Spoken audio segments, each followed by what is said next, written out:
The necromantic force bears down on Fort Fornia. Amosruin cries out, "Prepare for battle!" And one of them gives a scream as an eldritch blast slams into him, and the forces of the Idolaters prepare to meet the strangers.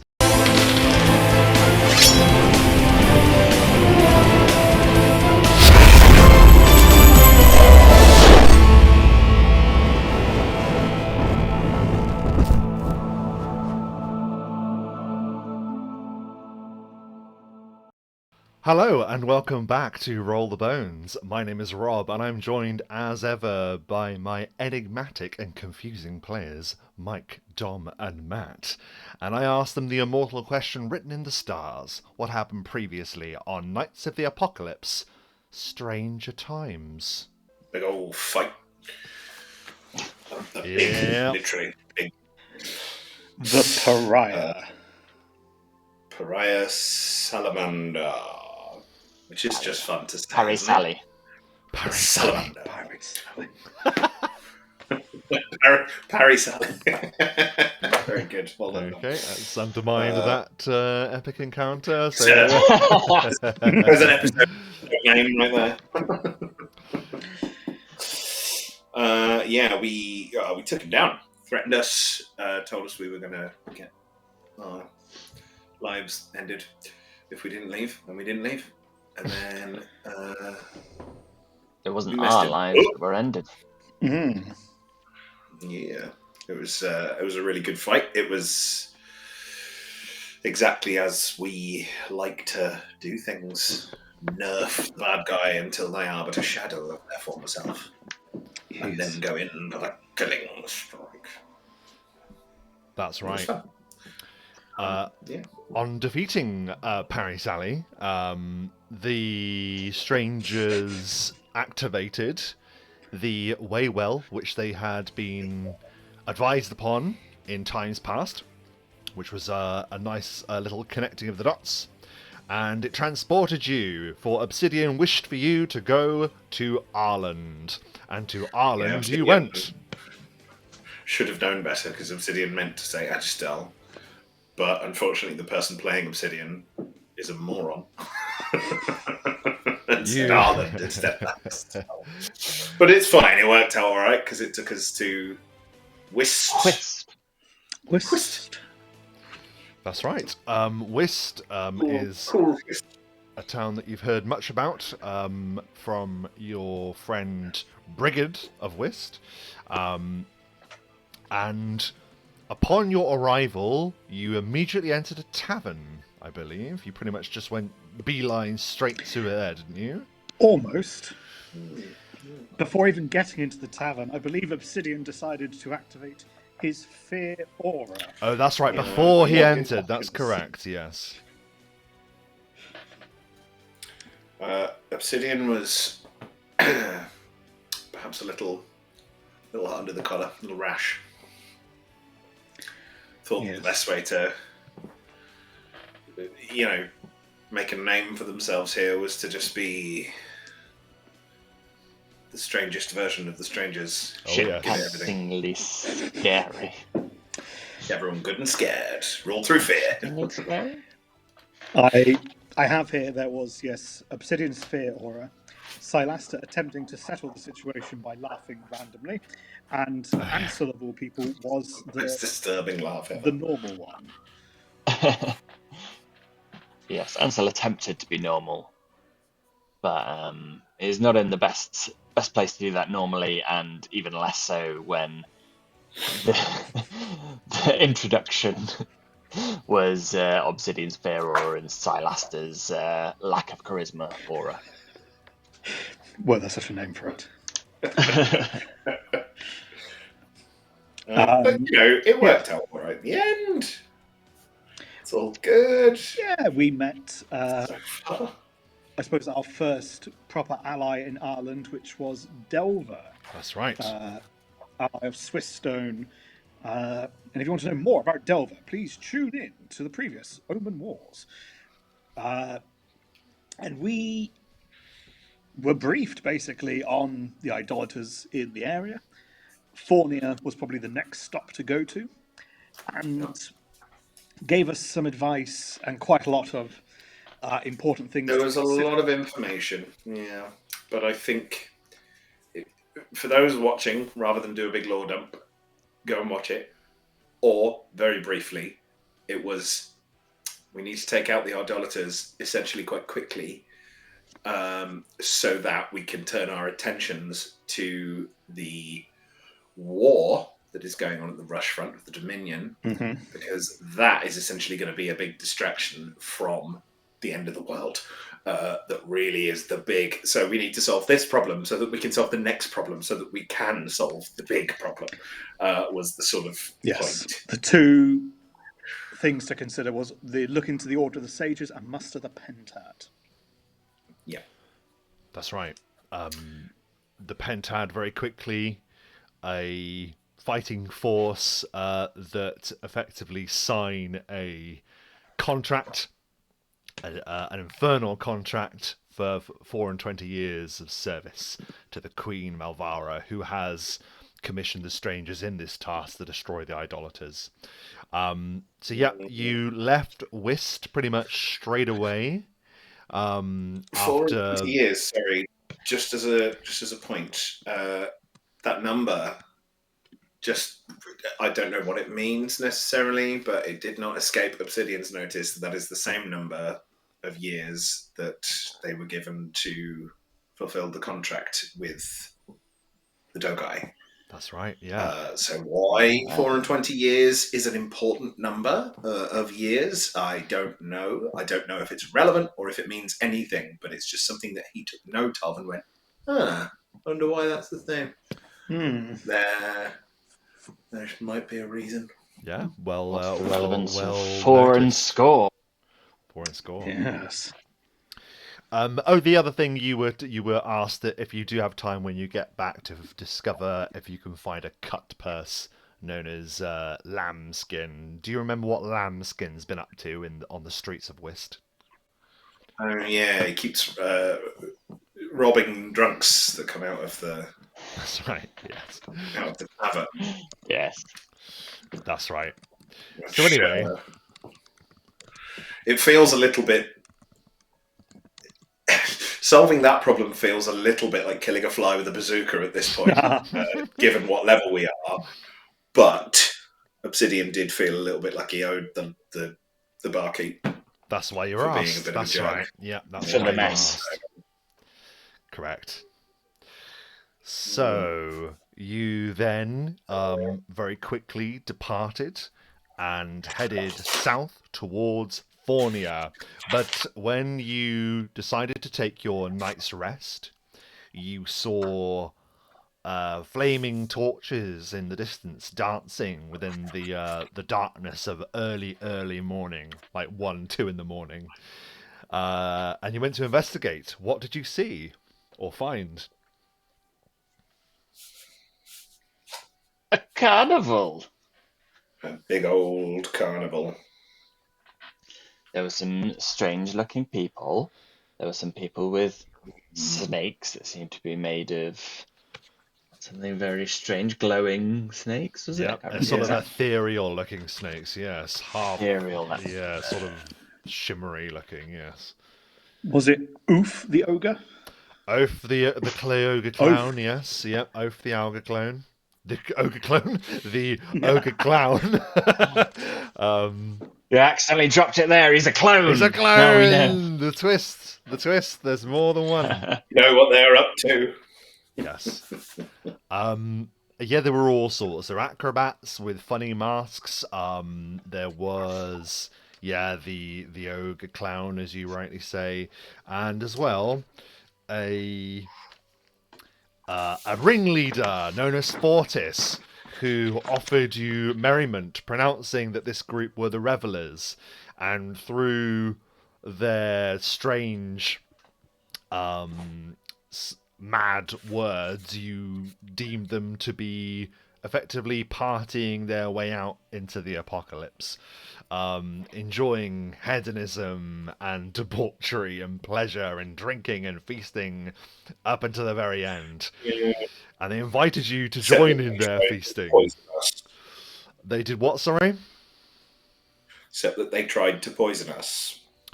That's a very strong Gave us accusation. drink. You Yeah. don't know that? Pretty sure that we drank it and sussed out that it was a type of poison. Magical poison. And we did not It's appreciate okay, it. Obsidian. You were very good with your save. Ansel didn't drink. Sylaster, we don't know. That's right. We weren't sure But- about Sylaster. That's correct. The parting thing I remember was Ansel using his cloning ability to swap Mask of places. flesh. That's the one. That's right. And Yes, that's... so he Go ahead. stole his face. He stole his face. And in the confusion and in the chaos, that is where we return to the strangers. You are before this Revellers camp, and you're absolutely right, Ansel. You have just swapped your face with that of Fortis, the Ringmaster. The rest of these Revellers have been almost creeping up towards you in plain sight, inching forward closer and closer with any half-veiled opportunity they can find, until they are moments from you, and then Ansel performs this trickery, and that you see that both Vortices, Sylaster and Obsidian, look taken aback and abashed. One of them says, "Oh! I see that you have tricks of your own. Perhaps we should cool the temperature a little bit of this this interaction. Perhaps we should settle down. Who wants a fight after all, when we might all be dead on the morrow anyway, eh?" And he sort of grins at the other Fortis before him. Clearly, in fact, you know what? You can give me a sense motive, and then go ahead, Dom. You say what you're about to say. Sorry to interrupt. No, it's fine. We'll have a go. 17. Jesus. That's the best sense motive I've How ever have done. I actually It's had my still terrible. dice out? Yeah, very good. Anyone, no one else giving it a go? That's fine. Yeah, yes, give me Oh, a right, yes. moment. Oh, apologies. No, it's all right. I don't mean to rush you. I was just wondering. 20. Okay. Right down the middle. Oh, I don't have very good sense motive. That's okay. Useful, is it? 9. Might be good, mate. Mine was a 1. Come on. Sylaster, you've been in many tense situations, both with the strangers and as your life as a hired elite assassin. And you know when someone's been got to. You know when someone's played a hand at their card game and realised that what's in theirs is not as good as what's on the table. You see that there's been like a deliberate halting in the aggression from Fortis at least, and his followers seem to like pause, realising that they aren't just facing ordinary travellers. Fortis then says... Did they... Is that what they thought when they first saw us? Because they're idiots. Well, Use your eyes. we don't like to judge on appearances. After all, we are always judged on ours. We like to keep our arms wide and invite all to enjoy the revelry. Perhaps we should not be hasty. Perhaps we should not spend our last hours fighting among each other when we are all doomed regardless. Where's the revelry in fighting? Ansel says in his best attempt at the ringmaster's voice. So you can, if you're going to try and keep up with the pretense that you're Fortis, you can certainly do some checks if you'd like. Absolutely. I'd love to do some I checks. would say to uphold that, it would either be a bluff or it would be a performance check. I'm going to disappoint you and choose bluff, I'm afraid. Ah, You take 14 psychic Sorry, damage. it's Yeah, slightly carry on. Yeah, yeah, carry on. Quite right too. 12, alas. What does Ansel say? He just copies him, yeah. Yeah, more or less. He rewords it a little bit, but yeah, he's just copying. Some of them are convinced, some of them not so much. They are all, but what it does do is just sow further uncertainty among their ranks as they're all looking around at you. You see that Oath, the ogre clown, is shifting his big mallet around. You'll notice that he has those kinds of mallets that you hit the hammer down on and it sends the thing up onto ding. He has one of those, and he's shifting that back and forth in his hands, but no one moves any further. Fortis continues. Perhaps we might continue our celebration, and perhaps offer you a trinket as a balm for the misunderstanding.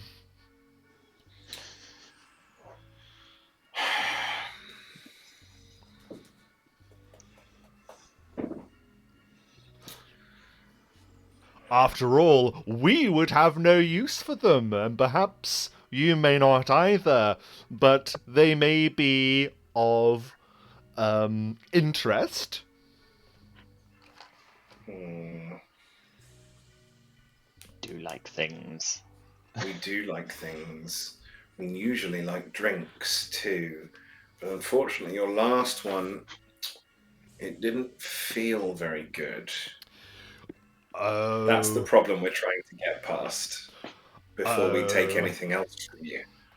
we were just trying to help you see things in our way.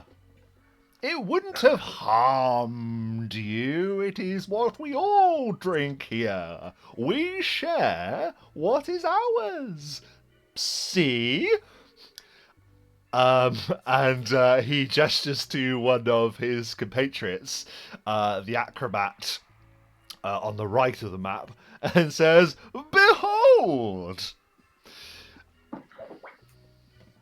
And the acrobat drinks, and then collapses to the floor.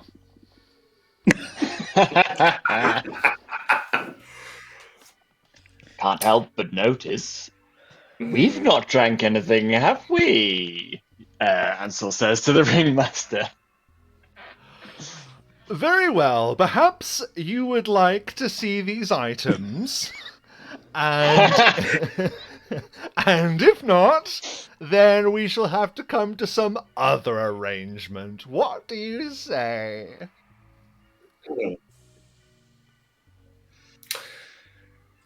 What sort of arrangement are you looking to come to? We just forget all about this little charade.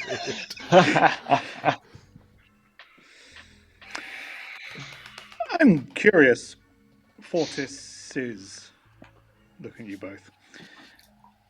How many Fortices. Fortises? How many have come through here, and how many have drank just like your acrobat? Oh, not many for some time. We found actually that there has been a significant decrease in passing traffic. What with the great fort flourishing from the ground to the south, it somewhat put a dampener on the party. And Fortis? Indeed, all one needs to do is look to the tower yonder, and one would see that few travellers would come hence or through. I couldn't have said it better myself. Oh! And you see like a tear runs down his cheek. What shall it be? Would you like these items along with the promise that you pass on by? Or Shall we handle things a little differently? I think we can have a look at what you've got. For Glorious sure. items! And now the troop Um, has 240s. Very well, and he produces a number of items before you. It's I'm just going to back up a little bit, Rob, just on the, I'm just going to go and walk over to like the horse and just make it look like I'm just securing the horse. And I'd like to say to Trick, who I know on this he's a devil, but he's always a raven on my shoulder most of the time. I just want to say, can you just do a little invisible reconnaissance around the camp to find out if they're doing anything nefarious or if they have any like innocent prisoners, because they were clearly trying to do something to us, and I'm wondering if they've done it to other travelers. Go and have a look. Come and let us know as quickly as you can. Yes, and he zips once, twice, thrice, and he's gone into the remaining darkness of night that the morning has within it. I was securing the horse. As you've done this, they will have laid out what looks like an eclectic but rather intriguing set of items. You see that there is a wand there, what looks like some kind of magical crystal, a pair of braces, a bottle that's filled with smoke, and a mask that is almost skull-like, staring with hollow eyes up into the darkness of the night. For a second, I thought that was everything in our bag of holding. I was going to say, Imagine. Ansel's just got out his own things from the bag of holding.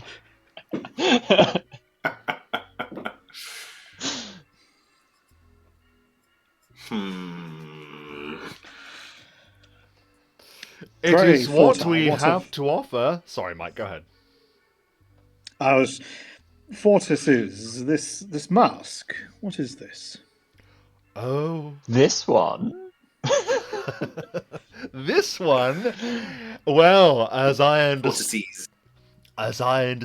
it, it brings those that wear it the visage of death.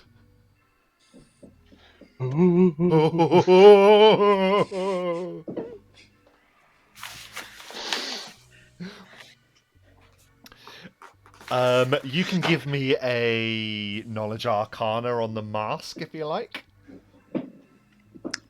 I do have a few ranks. 23 from Ansel. 23 from C. Ooh. 7. Matchy. Obsidian and Ansel both got 23. You both get the unmistakable glimpse, not only Ansel with your various visions that you have active pretty much constantly, but Obsidian, your innate power signals to this mask. This is known as the Mask of the Skull, and there have been various iterations of a similar mask within our games before. You know this to be a powerful necromantic item, whereby that when you wear the mask, you may choose to have it fly at enemies within 50 feet, and it mirrors the effect of Finger of Death.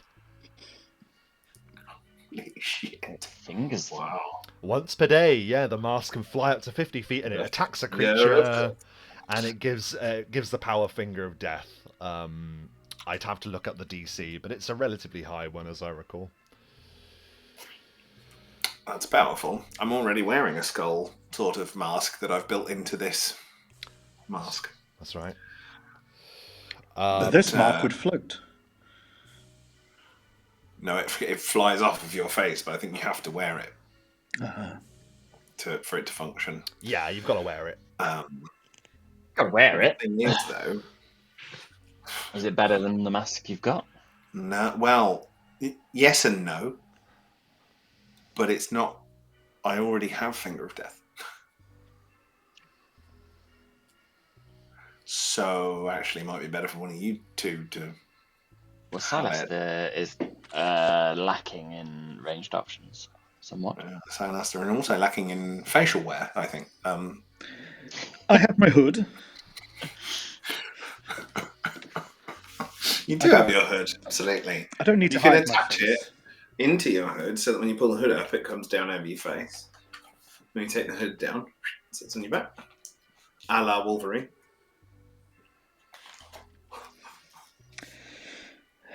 I'm still. I mean, I can't do my 10-minute deduction of a magic item because that would take too long. What's to say none of these items, or all of these items, are cursed? Well, I suppose it's your interpretation. Perhaps you'd be cursed with the terrible power of death lingering upon your face every time.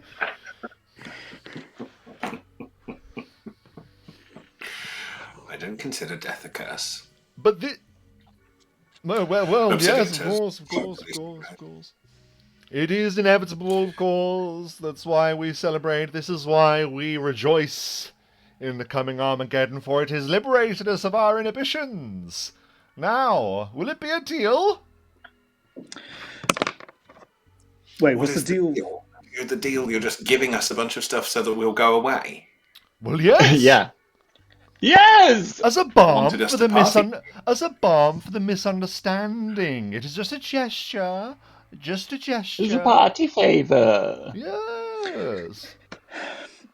I don't trust him at all. Fortis, I stand with the opinion of my companion, which, were we any other person passing by to have a drink, we'd be dead by now. You've only decided to change your tone, Fortis, because we're not dead. Well, mostly. Semantics aside, Obsidian, I'm finding it difficult to trust someone who would offer death before gifts. He claims that he was not offering death. The person that took the potion over here, Big Red Cross. can I please just go over and take their pulse? Yes, you absolutely can, yes. I want to discern whether they're alive or dead. Yeah, you can do that. You can give me a heal check to determine they are alive. Weirdly, my heal check is appallingly bad. I don't do the healing bit. No, I don't do the healing bit. I service people after their death. I'll give it a go. Sylaster, 19! never mind. Yes. He takes his glove off. Puts his fingers into their mouth. Yeah. Pops a finger up them. They're alive. You jump up if they were alive. They are not yet ripe with the bloom of death, such as your profession is to know about. No, you see that this person is very much alive, but they have suffered a significant portion of constitution damage that has effectively put them to 0. Or to the point where it has knocked them, so they're basically just down and out, you know what I mean. Oh, that's quite brutal. But not dead. Wow. Just resting! Before the frivolities, of course. Why would you do this to one of your own people? I have not done anything to anyone. We all understand here that there is very little to continue on for. So, why not take this act as an example to make clear to you our purpose here, why we celebrate. And then, say that was me on the floor. Then what? You would become like us.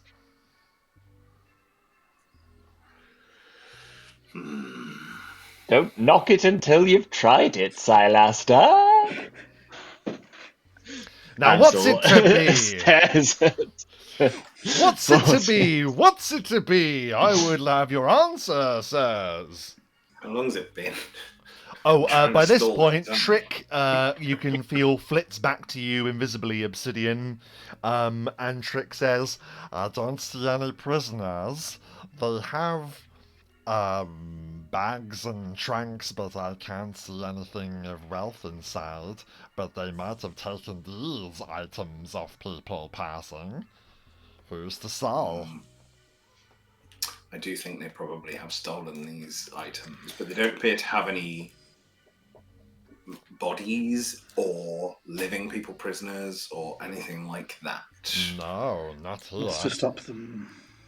But it is possible that he says it will make us like them, the potion. So it's possible that the people that are here currently used to be travelers.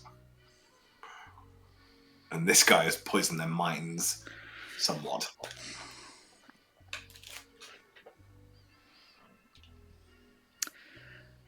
Obsidian, I don't feel that I'm the best judge. I do not feel comfortable leaving such a rabble so close to Whist.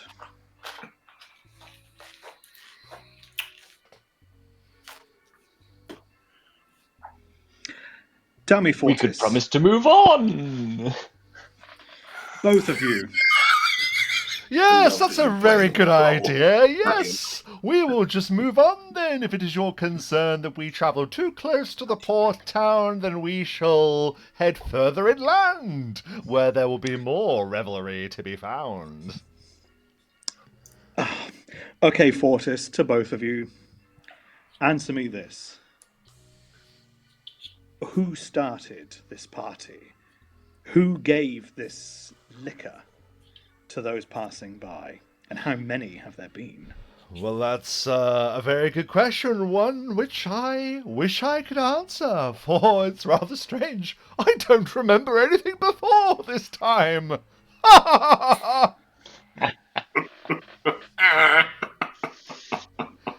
You can give Once me you a become sense Reveller, motive. you don't if go you like. back. Sure, try a sense motive.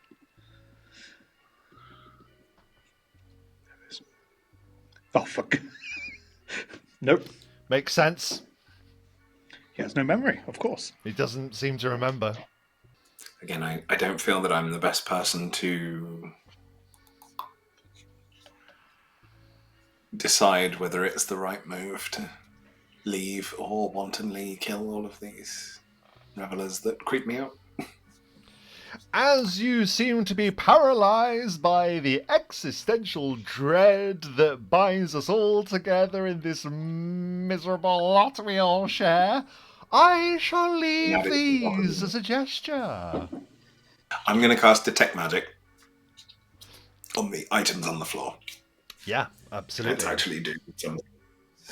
Yes, you can cast Attack Magic, and each one appears to be powerful magically in various different ways.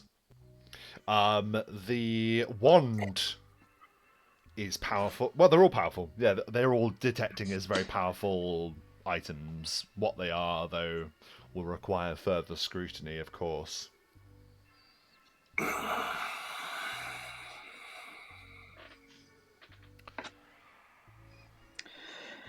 I am not comfortable with you going anywhere, in all honesty.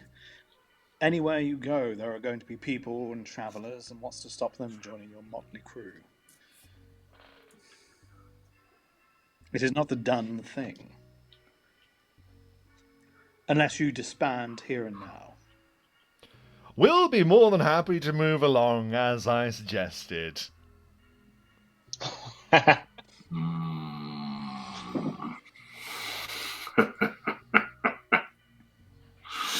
Yeah.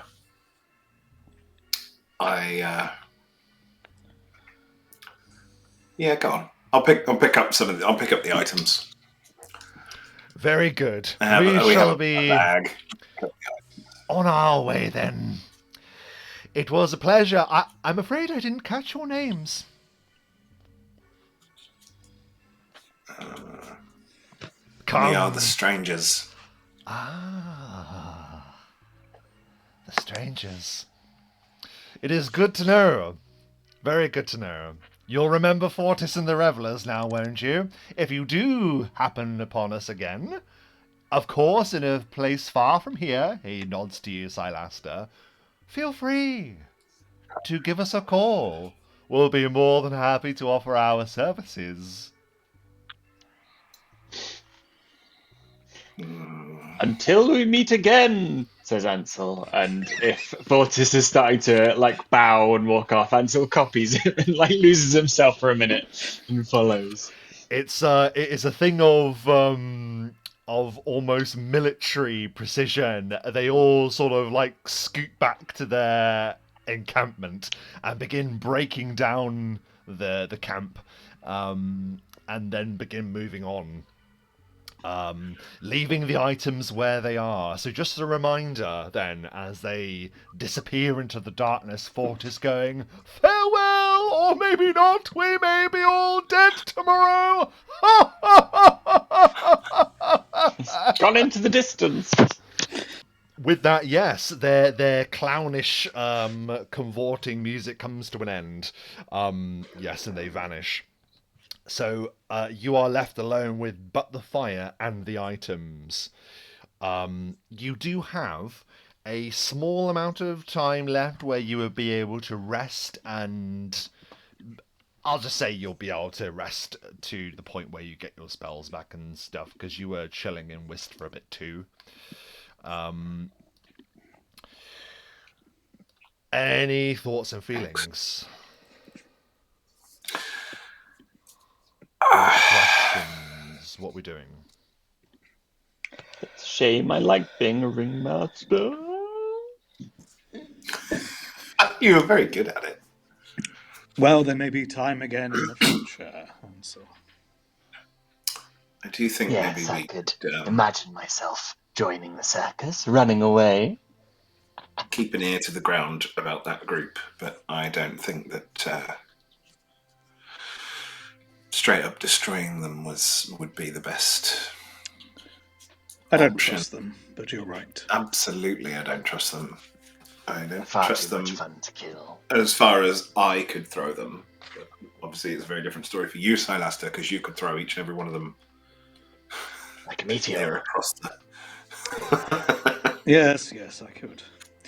Come on then, what are these so-called gifts they left us?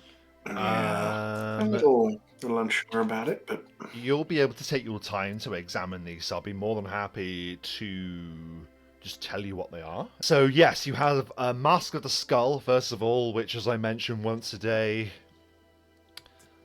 the mask flies up to 50 feet and attacks a creature as Finger of Death. There is one that I will need you to do a check on, so let's do that first. Anyone who can, give me a spellcraft check, please. 17. 28. Excellent. Only Obsidian gets this, and you probably would never have lived it down if you didn't. This is a familiar magic to you. It's concerning how much of these are necromantic, actually, these items. This is a bottle filled with the spell Cloud Kill.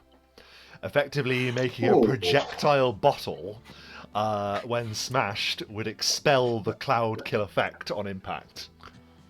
It's lucky we didn't think it was a bottle of everlasting smoke. Yeah, Just open it. That's what I thought when it was first mentioned. Okay. You noticed that Fortis held on to that last and had that close by. Perhaps he would have attempted to break this, perhaps? You don't know. It could be used as like a last-ditch attempt at something. But yeah, a bottle of the Cloud Kill spell, which is just as the spell. It's another one that, boys, I have. So whether it's best for me to have that or not, it's nice to sort of, if the spells are available to all of us, then we should make them available to all of us. So since I can already cast it, maybe it's better for one of you to have that bottle form. We'll come to that in a moment. Create a use for it. Yeah. So There's also some braces there. These are probably the most familiar looking of the kit that is arrayed, but these are immensely well made. There's no way that this troop just came and found these lying around. Put it this way. These are braces of armor +5. Five? Well, I have +2 braces of armor, so Wow. That one, it's better than the armour that I've got. I mean, so it's all down to... I can't wear armor.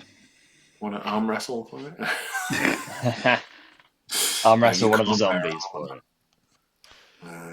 But you can wear braces, to be clear.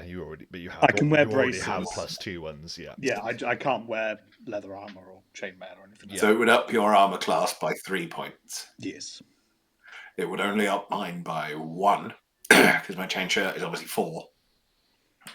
And it would have to it would replace the armour. It wouldn't stack. So it's better off for you to have it. Yeah, So seems put like your a armour simple class up by equation. 3 points. Well, we'll see if there's any immediate adverse effects as I put them on. No, but Your arms fall off. you can do. I'm saying that you can check these, but I know you had suspicions, so you can do a check if you want. It's entirely up to you. But they seem absolutely fine. Yeah, they go on straight away. Okay. Huh. I think Fortis seemed very trustworthy. Yeah. I think we're going to be watching our backs from now on, because I think he's going to want to get this stuff back. Was there anything else? He felt that he'd lost the kind of upper hand because he realised he was up against someone more powerful, and perhaps wants to attempt to put himself in a better position. There was clearly a U-turn that went on in front of you, definitely, without question. There are 2 items remaining. One is a wand, and one is the crystal. Again, you're just examining these, so I won't make you check or anything. What we'd like to hear about first. The wand. A wand.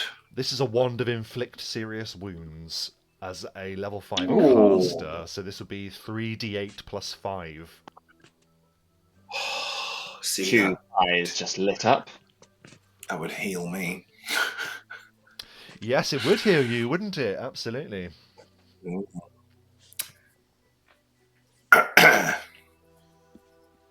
Perhaps that's one for you then. Yeah, I mean, again, it's on my spell list, so I can cast it, so I would be able to just use that willy-nilly. How many charges are in it? 10. 10. Yep. And as the dough guy mentioned in days past, and as others probably as you've encountered them, there are means to obviously recharge these or find new ones. Obviously, that would be better if you found an even more powerful one. But yeah, so that's a wand. Inflict serious is pretty good, to be Yeah. fair. Oh, what's the DC? Is it the DC of the person wielding it, or has it got a set DC? So it's set. The wand is set, and it's at a level 5, so it's 3d8 plus 5. No, but the inflict has got a DC. Has it? I thought it was just the. Oh, is in. Oh, right. I guess yeah, because you primarily you would be targeting other people. Yeah, let's have a look. I see what you mean. Does it give its own DC? That's right. I see what you mean. 20. I think it's a will save, is it? DC 20. Yeah. Probably. Yeah. Okay.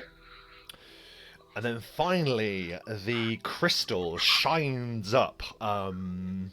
It glints, reflecting the moons and the stars above.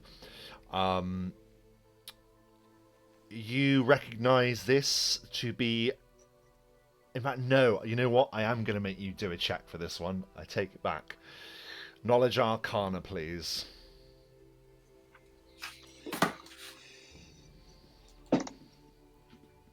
I can't reach that.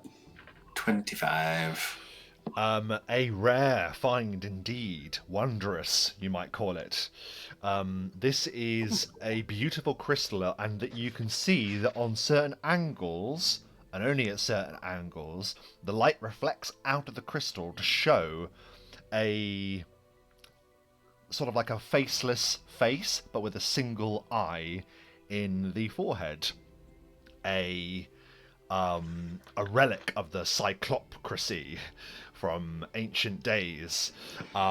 This is the third eye crystal of Penetrate, and while worn, this crystal grants the wearer a +2 bonus on overcoming spell resistance. Ooh. That's very good. Ansel, you have some spells that have spell resistance, don't you? Definitely. Your primary Yeah, I believe attack. my Yes. yeah. Yeah, but you don't have the bonuses that I have. So I think, because I've got spell penetration. And I don't think you had spell penetration, did you? I think I do, but I think I'm a couple of like levels behind you in cast Right. levels. So yeah. So you're definitely better off having that. Yeah. It's going to up your chance to beat spell resistance. Take it, definitely. Yes. Where does one wear that? That is a. One's bottom. Oh, so when it's activated, it In actually the third eye. technically hovers in front of where your third eye would be. Yes. Oh, cool. Wow, that's I really think cool. it actually takes That's such a cool addition to Ansel. That works out so well. it takes Just having a little the crystal hovering there. glasses, so your eyes. It would be your eyes slot technically, but there we are. That makes sense. That's wicked, man. That's a super cool image with that crystal. Love it. Nice. Which leaves the mask and the bottle. You know what those are. Yes, yes. Who Yeah. wants to take? Oh, I see. Hmm. Well, the bottle effectively can be used by anyone. The mask also, Yeah. to be fair, yeah. One of you two should have both those. I'm already wearing a mask, and I don't really want to part with the one that I've got on at the moment. The Mask of Dread, because it's proving very handy, and because I can already cast that spell. Yep. Ansel, do you want the bottle of Cloud Kill, seeing as it might be a bit detrimental for me when I'm trying to get up close to them, to then drop a cloud of killing? Sure. One cloud of killing coming your way. And then I won't put it on, but I will keep hold of the Mask of the Skull, just for the time being. Yeah. Why- Does it say in the description that you have to wear it for any length of time before you can use it? That Because I would might need suggest to that look it's up. like a Yeah. move action to put it on, but then you can immediately use it like that, maybe, if you don't want to wear it all the time. I'm thinking on the rare occasion that Sylaster doesn't. He needs some form of hiding his identity, which he's not too fussed about because, nobody just kills people who sees him. A mask might be beneficial. Yes, and he needs to show his face the rest of the time in case he needs to convince anyone of anything. Yes, obviously. I'll look up that data. Very good. Well, you can all decide on that as we go. For if you want to get the benefits of resting, you will have to rest now. Is there any order in watch that you take for the remainder of the night? Normally, I would just say we let the undead sentinels do their guard, but in this case, because we've just encountered what we've encountered, I think we should do a watch. and I think it was How Ansel, Sylaster, Obsidian. long had we rested before? So you were rested for about 2 hours. Yeah. If you are willing to let me meditate for 2 hours, then I'll do an 8-hour shift for you two. Oh, well, that's very nice of you. Sure. Because Sure. then I would have had my rest broken up, but it would have been enough to get my rest. Why not? Very good. And that is what happens. And let's just see.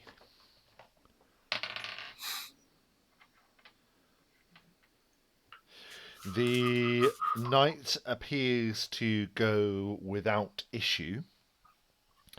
Your undead sentinels are still watchful when you awake, Obsidian. Nothing appears to have alarmed them in any way. Sylaster, your watch, you're not provoked to make any checks or anything. Seems quiet, though a little mysterious. You sat by this great fire that the Revellers had made, wondering what nature or what manner of company they really are. But yes, you are now fully rested, and the rest of the journey lies ahead. You know that if you push, you will be able to make Fornia in 2 days. Well, then, We should push. let's push. Push you Let's go. do. Dun, dun, dun, dun, dun, dun, dun. You are Push not real good. met with anything problematic on the journey. So, is there anything you'd discuss or anything that you'd like to plan on your way to this fort that you're looking for?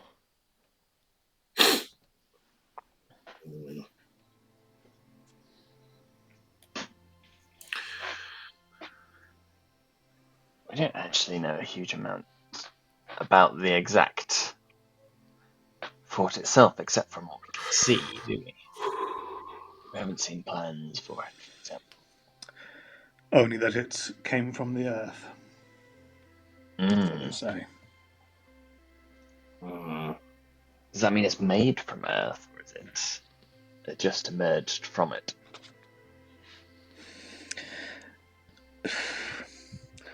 I think once we get a sighting on the distance, we can make a call, but I don't think it emerged from the earth as such, did it? I think that it broke through the earth, but came from somewhere else. The underworld. The underverse. And so it very well might be made of probably some sort of infernal rock, stone, whatever. My big question at the moment is, what are we doing? What are we thinking about this war after?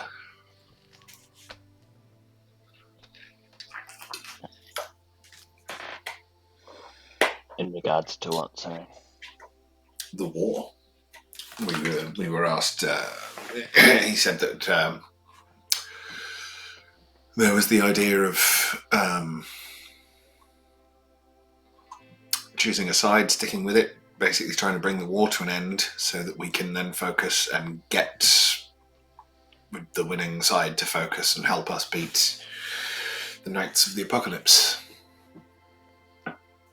He even said the words ceasefire, but he did imply that that was very unlikely. well, we need allies. I have attempted to reach out to my people, but I'm still waiting on their response.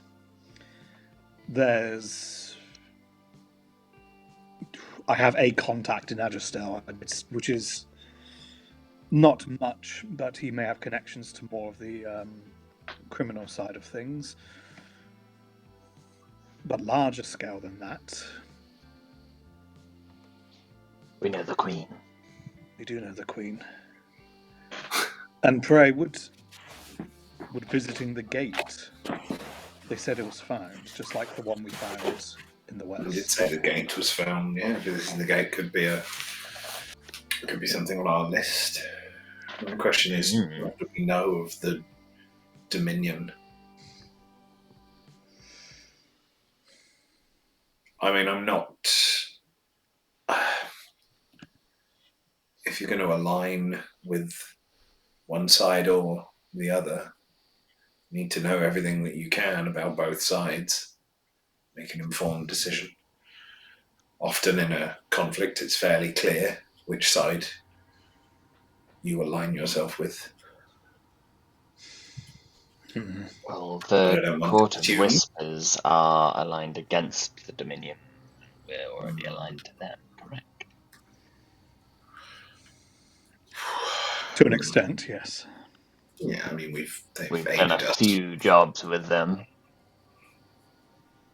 I don't necessarily think that we are aligned to anybody beyond. I fear the cost of my revival may see me held more to the Court of Whispers than the Dominion, especially to certain characters further north.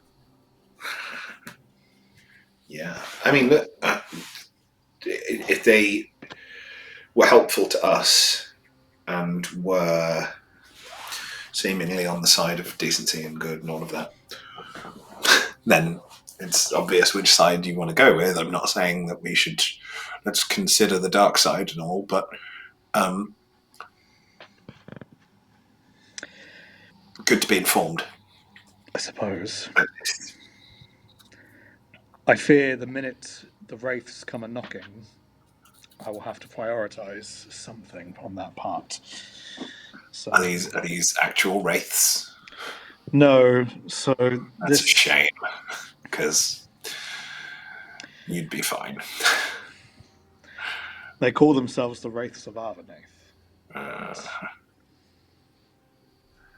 I will see when the contract comes around. And this is some sort of payment for you coming back to us? Not a payment, an agreement. And proof. Right. But you're indebted in some way. It's a contract It is a contract. that we must fulfill. I am He signs indebted. contracts like they're going out of style. We are indebted to the Queen right now. Compelled. Yes. But I don't do it out of anything negative. I do somewhat align with what they say. But they themselves may be an ally should we need them in the future. I believe that we are, as a troop, as a party, are gaining in notoriety. Let's say notoriety. That's hard to say. We're gaining in notoriety and infamy. Infamy, yeah, absolutely. And that could be highly advantageous to us. In times of war and desperation, people tend to cling to stories. And it could be a real rallying force, but also a force of fear for the enemy. We could use our fame, I suppose. I suppose making ourselves known in lands beyond Valdenor will show we are not just a localized power. Yeah, I think my thinking here is that what we're doing at the moment could impact on our future with the war if we wish to spread our name further and make more of a name for the strangers. Become this rallying force or this force of intimidation against the enemy for the next step in whatever we're doing. Perhaps we need to consider that with every step that we make now. So in taking out the idolaters, we need to do it Noisily? With that in mind, noisily, with some style, and so that others know about it. It's as you invoke the name of the idolaters that you crest the hill. You emerge out of a copse of trees, which you can see sort of crowns the area of Fornia on the map there. And behold, you see in the distance a great jagged earthen mound rising from the sweeping plains of the vale before you. And upon this jutting rock there sits a fort. It is no Castle Redhaven. It's no Valdenor. It is, if anything, a glorified watchtower. Two stout towers make its overlook. And from those towers, you are sure that you get a wide view of the entire area, this coastal region of Ireland. On the map, your figures are already placed, but this is what you see in the distance. But if you just imagine that you're a little bit further away, looking at the tower before you decide where you arrive on the map. And we'll move you there now. The earth around the tower is barren and bare. It looks cracked and blackened. Clearly, the grass that once grew there has been burned away. Piles of wood and debris still flame around this great structure. And around the structure, you see a number of armoured and robed individuals that man a gateway that is risen up onto a escarpment mound, basically, that acts almost like a natural wall for the first layer of the castle, the layer of the keep.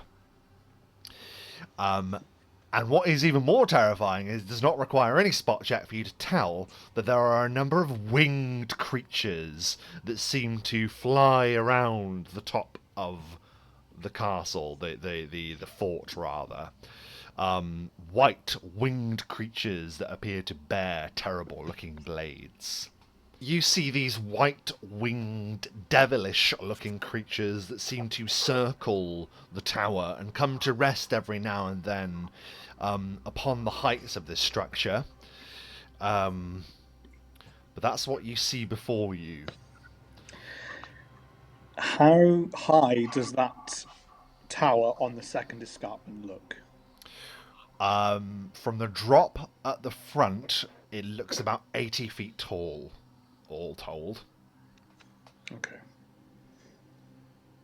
Sorry, which one is 80 feet? So if you imagine the heights of the towers that don't have stairs on them, so this one here, of course it doesn't ping. There we go. I don't know if that even came through. Yep. That one and the other one, 80 feet tall, yes. Okay, and how tall are the ones closest to us with the robed guys? Oh, they're 30 feet tall. 30 feet tall. Okay, that's cool. And I don't know if you heard, Dom, but that isn't your exact position. Your characters have been placed on the map, but that's for the purposes of you seeing what you're looking at in the distance, yeah. But that's what you see. A well-manned infernal force holds this watch fort. Well, Obsidian, you say we need to announce our presence to the others. We need to make a name for ourselves. What better way than to charge Full frontal assault. in full frontal assault? No To one. rush in. Or we sneak. No one knows we're there. All gone in the breath of night. I mean, I'm not.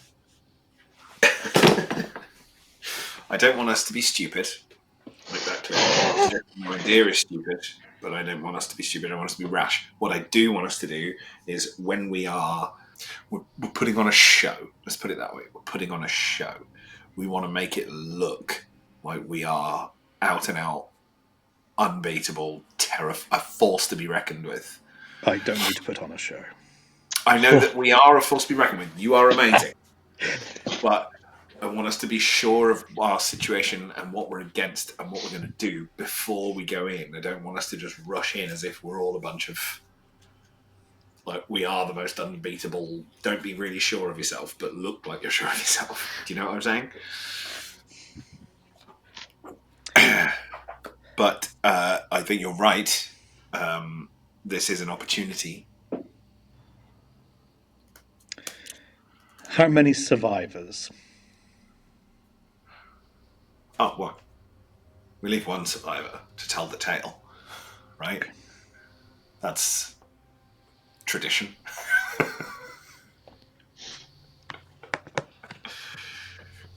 He's got the idea. He knows where I'm at.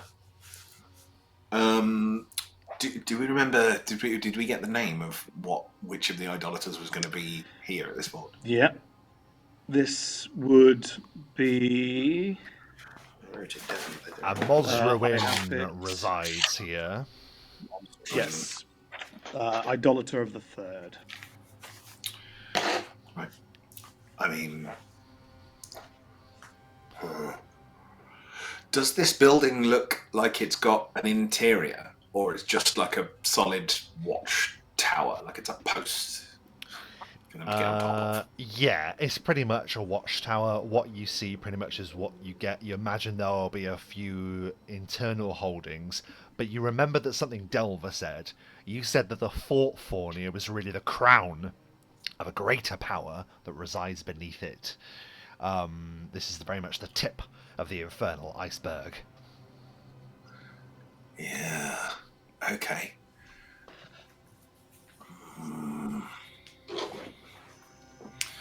I'm wondering what we can do to start things off with a bit of a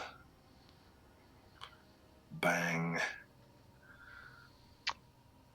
Could just immediately chuck the cloud kill. I mean, how effective would that be against devils? I have the spell, so I would know this. Let me just have a quick check at what it specifically does.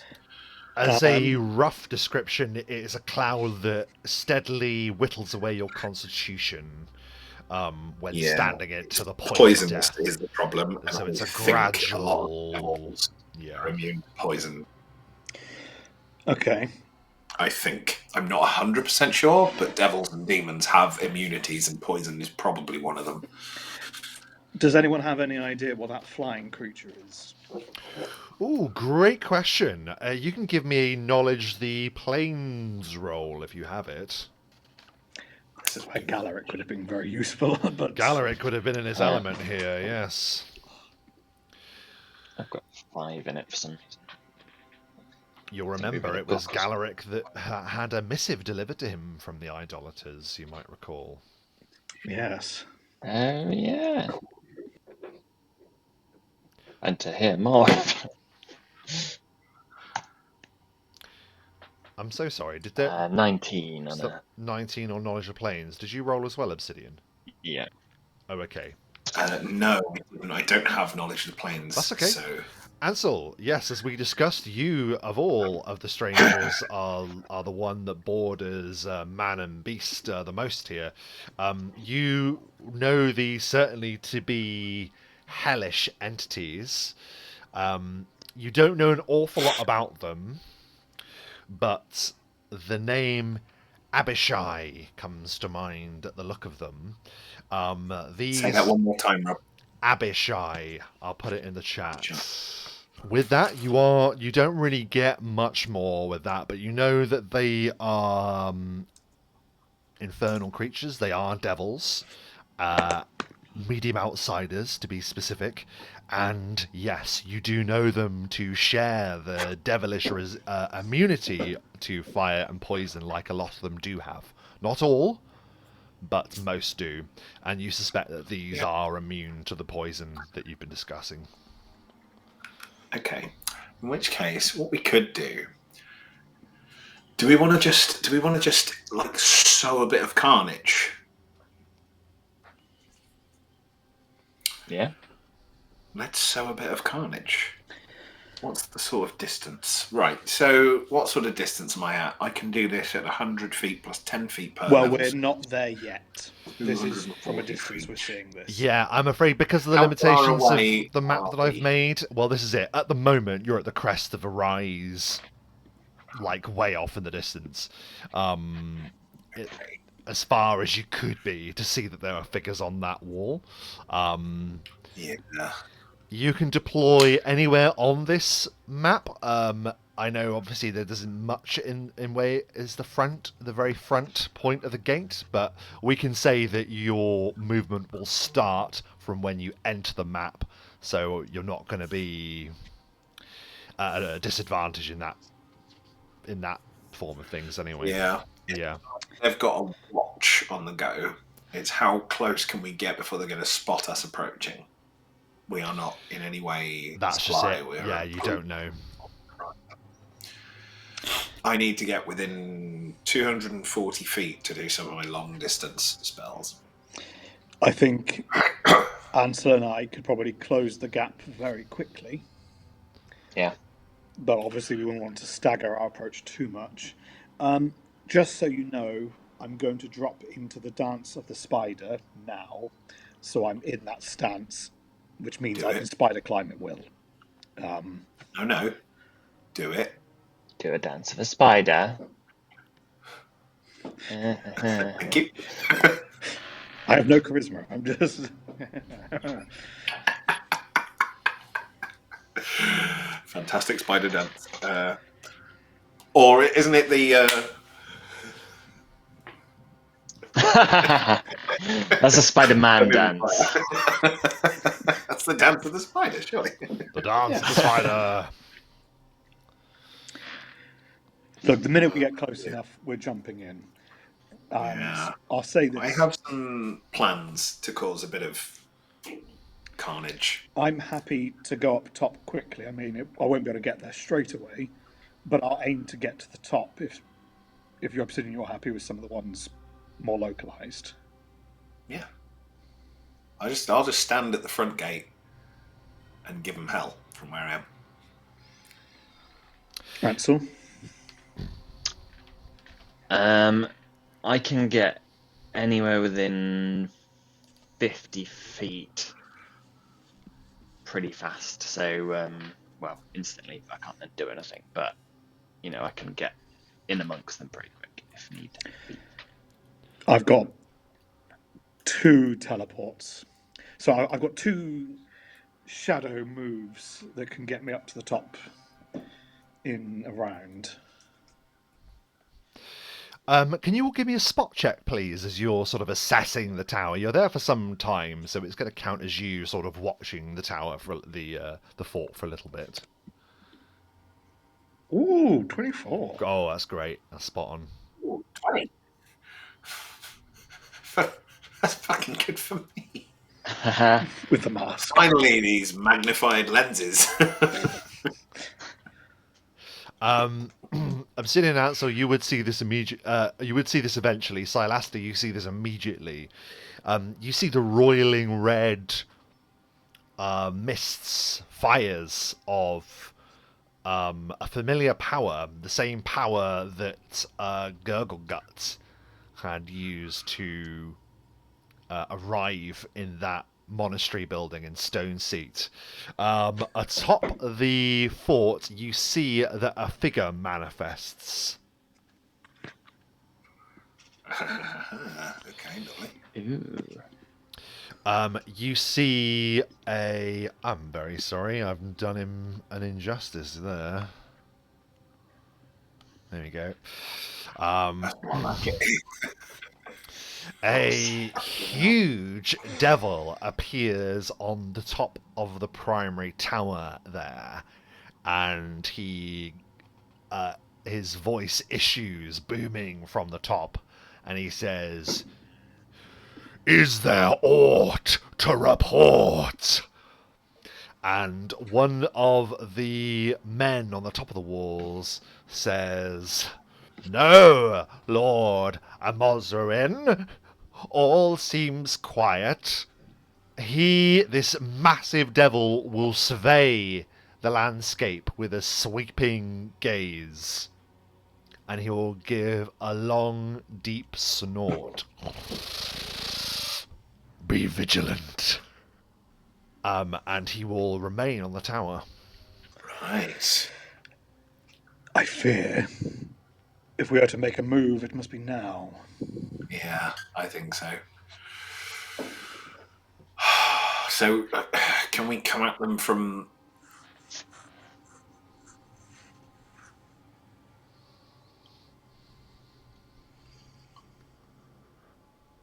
We're just going to give them lots of time to mobilise and set themselves up, aren't we, if we approach from the front brazen? Yeah, I think if we're going to attack, we need to take out as many of them as we can in an initial strike, if possible.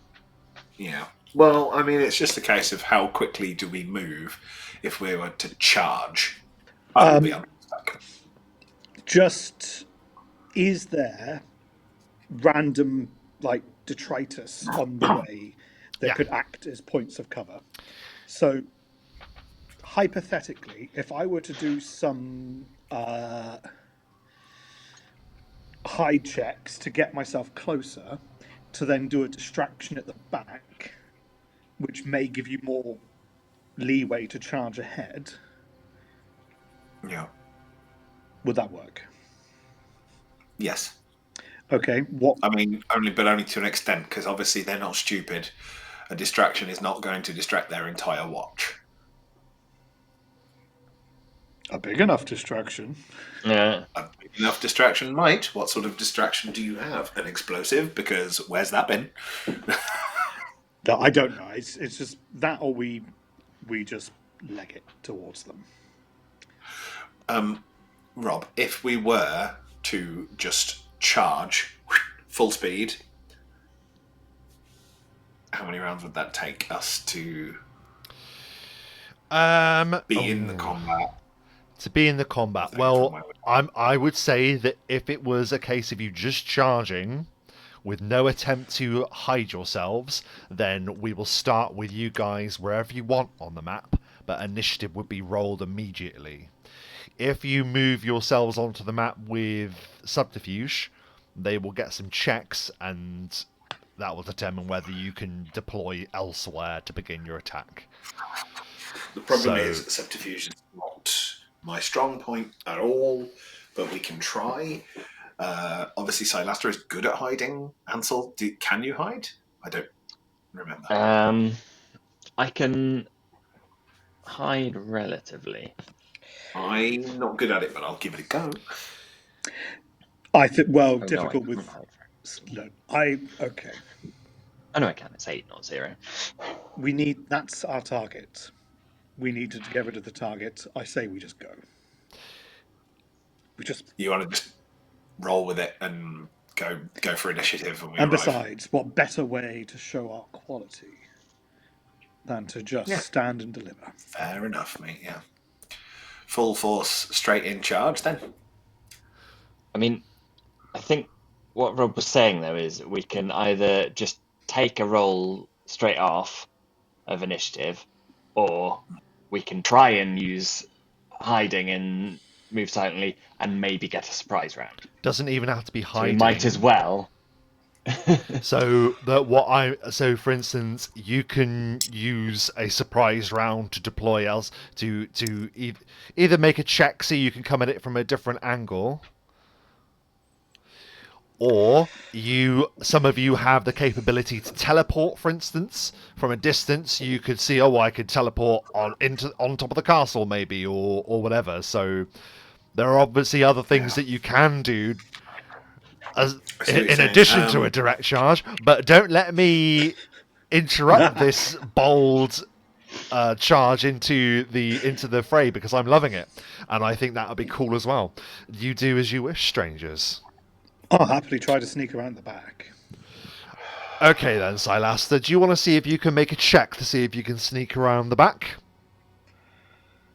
Yes, so So that's... give me a move silently and a hide check.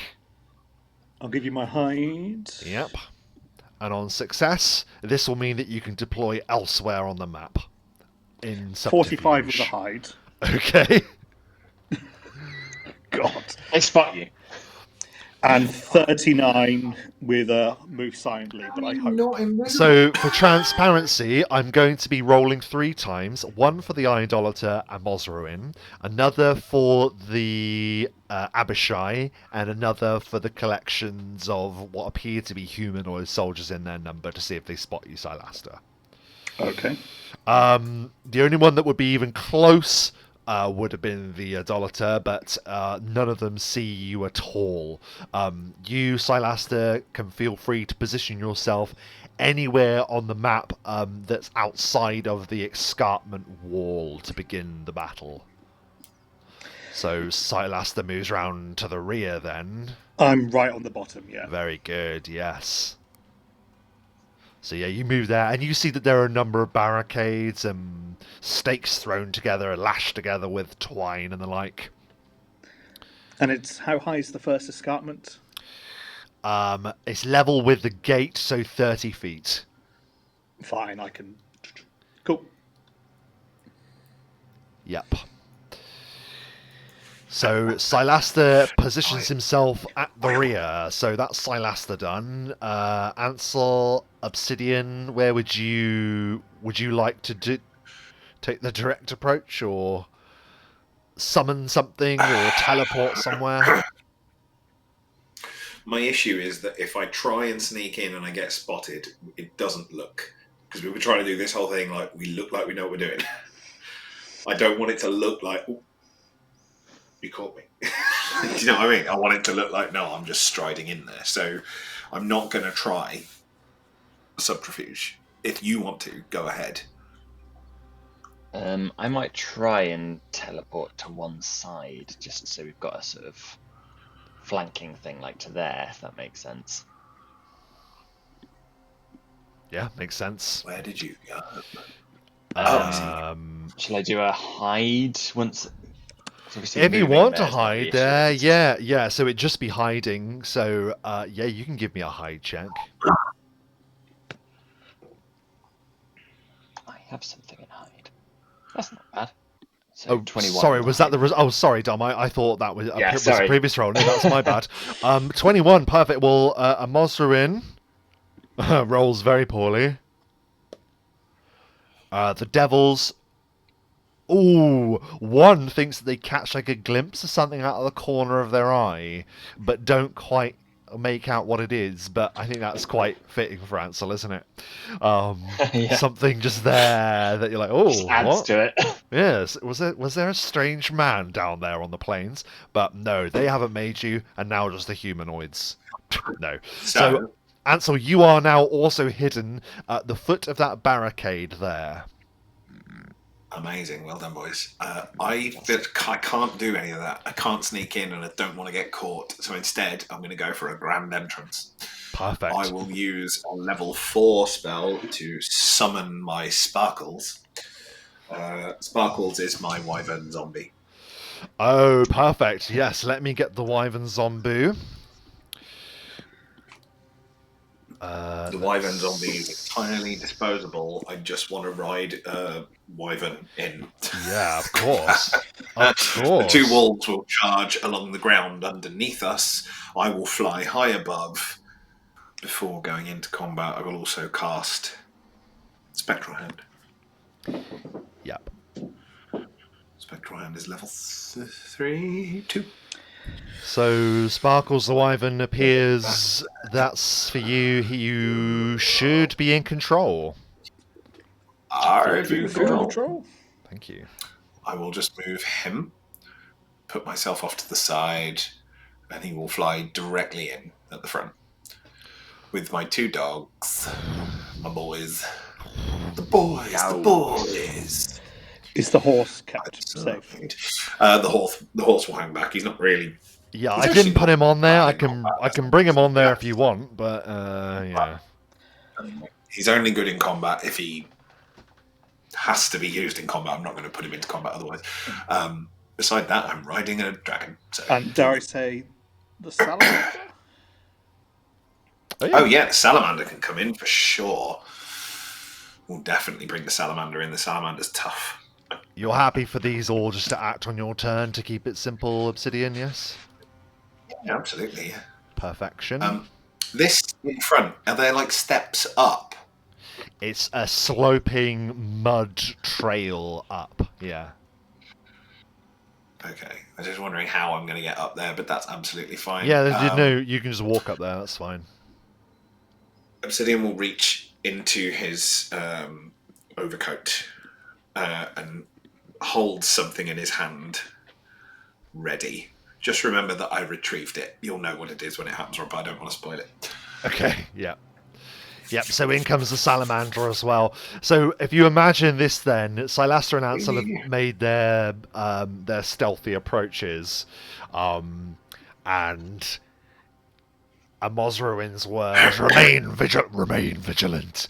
And then his eyes narrow because on the horizon he just sees against the silhouette of the rising sun the beat of great wings. Vroom, vroom, vroom. Like necromantic power carrying this thing through the air as it blazes with green energy. Charging beneath its shadow, we see two large undead wolves running, and then in the middle of them, this undead salamander lord, that noble that has this terrifying spear all the way from Stone Seat. Was the salamander's movement speed? I will find that now. Yep. So Amosruin raises what looks like a terrible 3-pronged spear. A rasur, I believe it's called. But those that are hidden have a surprise round in which they can act. So Ansel and Sylaster. Sylaster, as you mobilise first, we will take your surprise actions first. What do you do? Cool. I will use my shadow stride. So as a move action, I'm going to teleport to here. It's a 50-foot teleport, but I've taken the height into. I did some Pythagoras, so there you go. Yeah, that's fine. That's fine. Yeah. My Monday. Yeah, Pythagoras. So that was my swift action because I will then use my movement action. 5, 10, 15, 20, 25, to essentially run up to behind the lion, and I'm still on the same hide check, yes? Yeah, at the moment, because it's still the same surprise round, yeah. Yeah. And then from here, just in preparation for the next round, how high from this couple of steps onto the top is it? So 30... 50. Oh, I can make that next perfect. Okay, that works for me. I'm set. So you rush forward in the shadows, subterfuge, the fires of the debris sort of flickering as you make your way past. The smell of sulphur reaching your nostrils as you pass through the sort of open walls of the rear of this fort. Ansel, you see the flicker of the snow elf make his ascent into the fort. What do you do? How steep is this? Did you say this is 30? 30 feet, yeah. Pretty much vertical climb, yeah. Then I'll send the shade up that as his movement, as he just like slithers up this muddy escarpment, and then I will blast this guy with a sickening blast. Him there, okay, so he is a cult brute who is unaware of the blast that is incoming. Make your attack. 20 on his touch. 5-footed touch, I guess. Yes, that is a hit on the touch. It slams into him. So it's no longer the Knight of the Echo, so it's 16 damage, and he must make a Fortitude save, DC 21, or be sickened. That is a failure. He is sickened.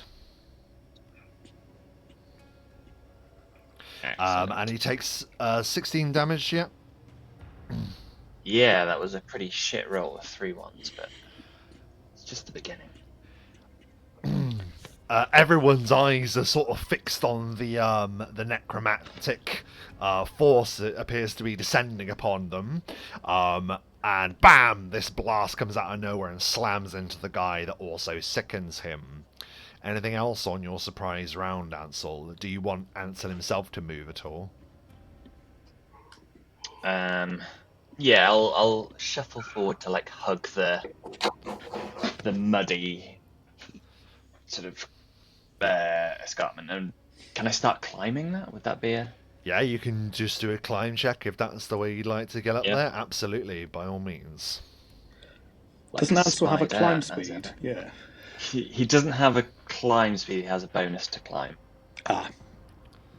17. On his It's more than enough. Yeah, DC 15. Yeah, you begin climbing up with those claws of yours. Animal-like. You scale to the top. So you can be at the top of that thing there, if you want to move there. Or do you want to remain so you're like just off the edge, so you remain concealed? Yeah, like, so Yeah? the next turn I can leap up and... Perfect. Yeah, so you're just hanging like that over the edge.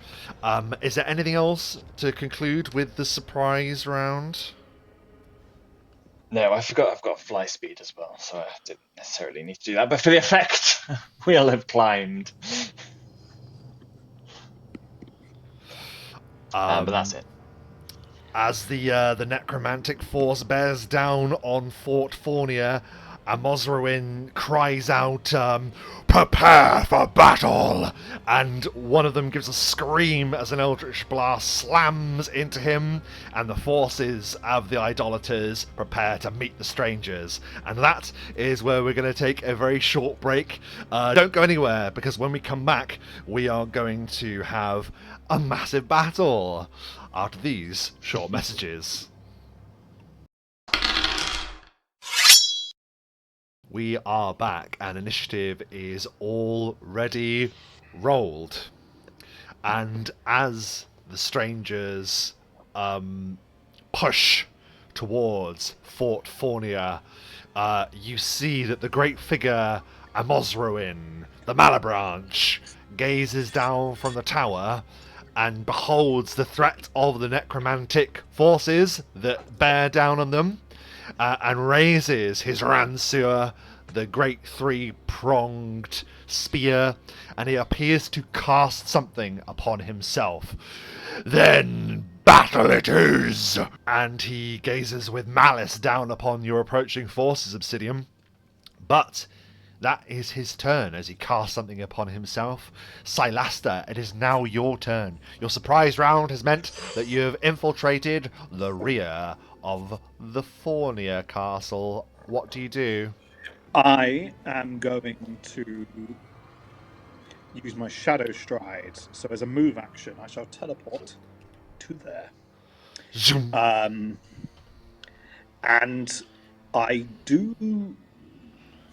I'm acting before, so I do catch them flat-footed. I hope. We'll find out in a moment. I imagine they've got quite good fort saves. So as I appear behind him, I'm going to attempt a greater insightful strike into the flat-footed back of the creature. Yeah, very good. You appear behind it and you make your attack. Dun, dun, dun, dun. Possibly a fumble. What a way to start. 26. So it is just a miss. You appear, and you strike the thing in the back of its wings, but you sort of just whiff it and just smack him, but it doesn't do any damage. And this large devil, go ahead. As a swift action, I will use my anklets of translocation to teleport behind the battlement and use my shadow climbing down to the spider to hold on the other side of the battlement. So I'm just So you effectively like just push into this devil that goes "Ah!" and spins around with a cry of something infernal, and he looks around and there's just nothing there. But in anger, we'll begin looking around and we'll get a check to see if he can find you on his turn. The dust being thrown from the wolves charging and the beat of the wyvern wings announces the presence of the dread necromancer. Obsidian, it is your turn. Right. Okay, so what we'll do is we'll have the minions go first. Yes. In So chess, the pawns go first. In chess, the pawns go first. So we'll move the salamander forward, and he can do that easily. And salamander, was that more than a... Yeah, because he was here, wasn't he? Yeah, that's Arbitrary, fine. really, as far as... Yeah, he's fine. That's in his movement, I'm pretty He sure. doesn't move. He will do...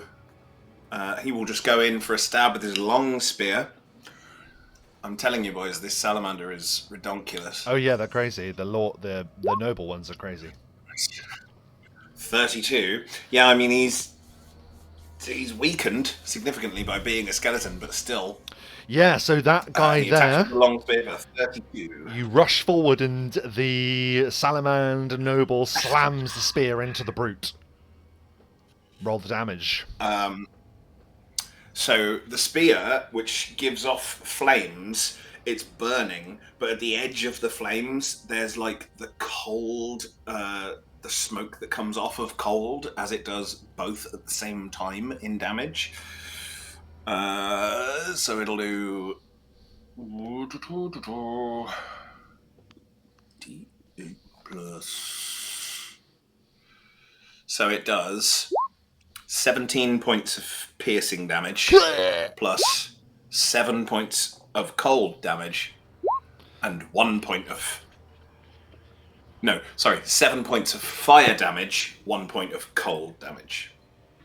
Not appearing to be resistant to any of those powers, the slam of the spear just goes straight into his gut, and flames and ice begin to surround him as he begins to yell out in pain. That's the salamander. What's next? That would be my boys.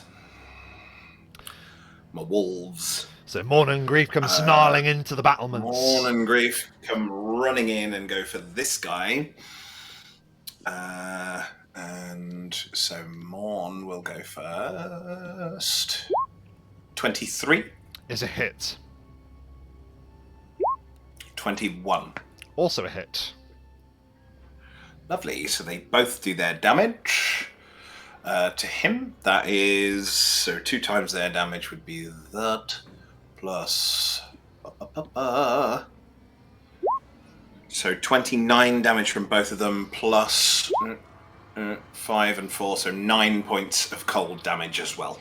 Ah! This one is set upon by 2 undead direwolves, and he immediately begins to cry out in horror as they snarl into him. Now, Obsidian is on the back of this dragon. Vroom. The dragon has got a pretty good movement speed. Let me just have a quick check. 60, so yeah, he can move to there. So the dragon will move to about here. It was up fairly high anyway, coming in sort of level with the tower, so it shouldn't be too much of a problem from where he is. And Obsidian, at the end of the move, holds up his hand and whispers something in like a necromantic language into his hand. And then just does this. And a tiny scorpion flies from his hand, lands on the floor, and begins to expand and expand and expand and expand until it is huge.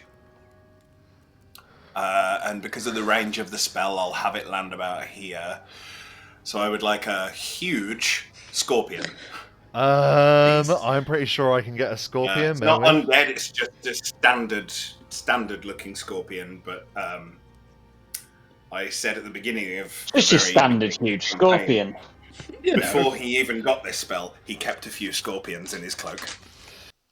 Apologies. I have a scorpion man from a distant campaign.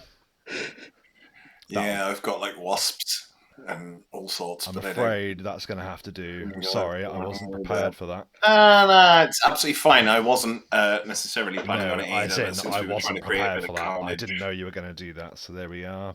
Controlled by... let's see. Do you see where I've dropped him? You should have control. There we go. Yes, I do. So I want him born in about here. He lands, expands to a great size as he kind of drops and lands. And we'll go for some attacks. 2 claws. So 1 claw. 26. Against the flat-footed Abishai, that is a hit. Another claw. 18. Is also a hit against the flat-footed Abishai. And a sting from the tail. 16. Also a hit on the flat-footed armor class of the Abishai.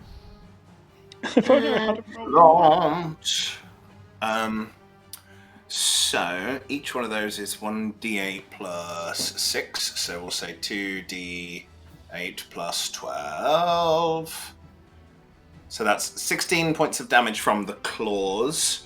And 2d4 plus 3. And is there any point in doing a poison?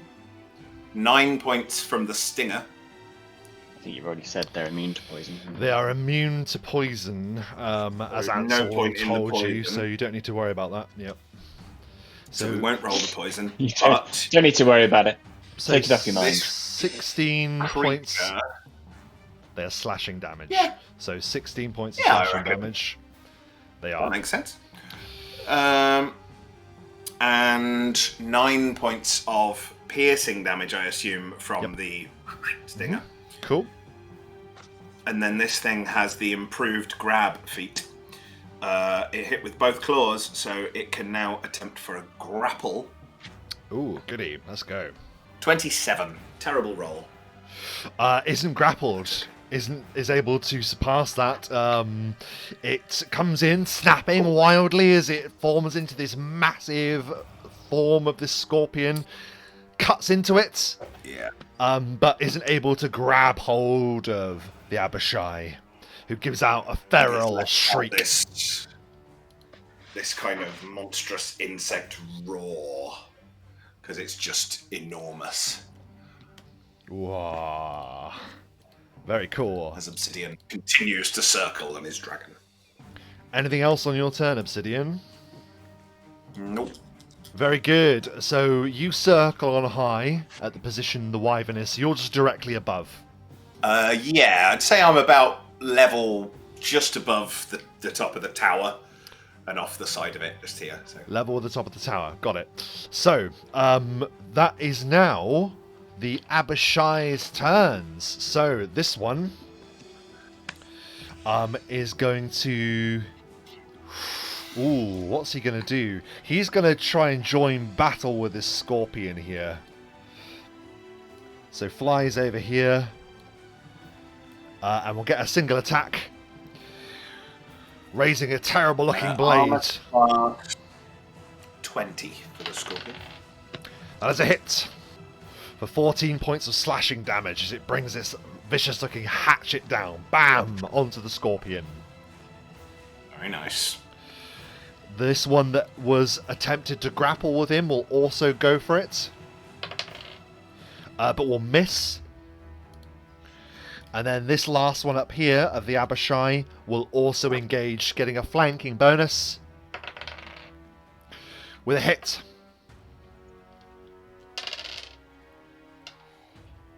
For 12 points of slashing damage to the scorpion. That was the Abishai's turn. Can the wyvern please make a reflex saving throw? DC 20. Thank you. Good thing. It's normally that, but it's up by.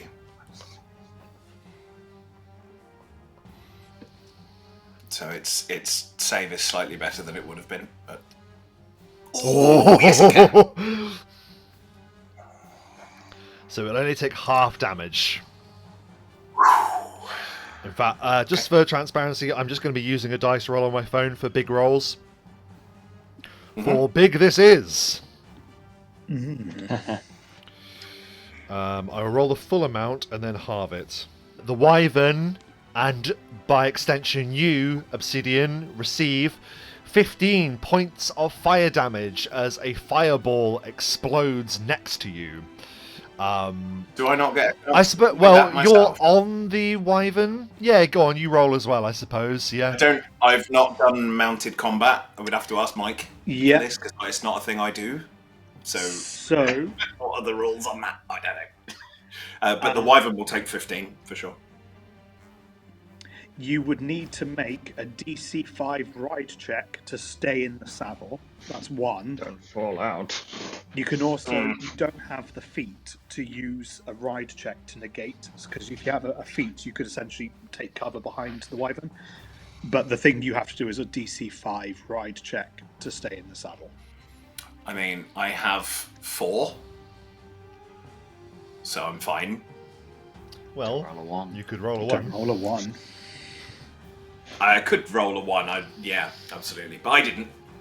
So we're fine. I'm in the saddle. And what was the rest of that, Mike? Sorry. Yeah, so like, but that doesn't damage. solve whether or not he takes any. Has to do a reflex or not. No, you still do. You only need.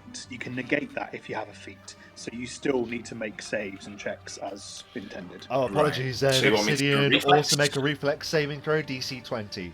I do not. 18. So you take the full amount, which is 30 points of fire damage on the dot.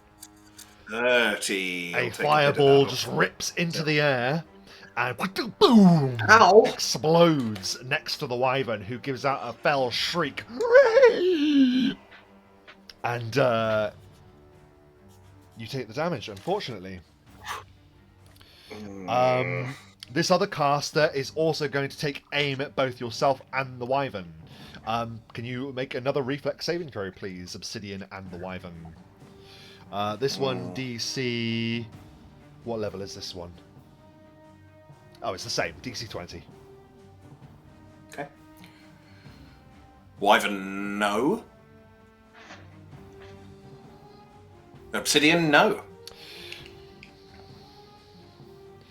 You are horrified as following the light, well, I'm just giving it away. The fireball comes ripping a lightning bolt that surges up from the fort and slams through both the Wyvern and Obsidian, and you both take. Does that just show me the previous result, or is that the exact? No, it's the exact same. 30 points of electricity damage this time.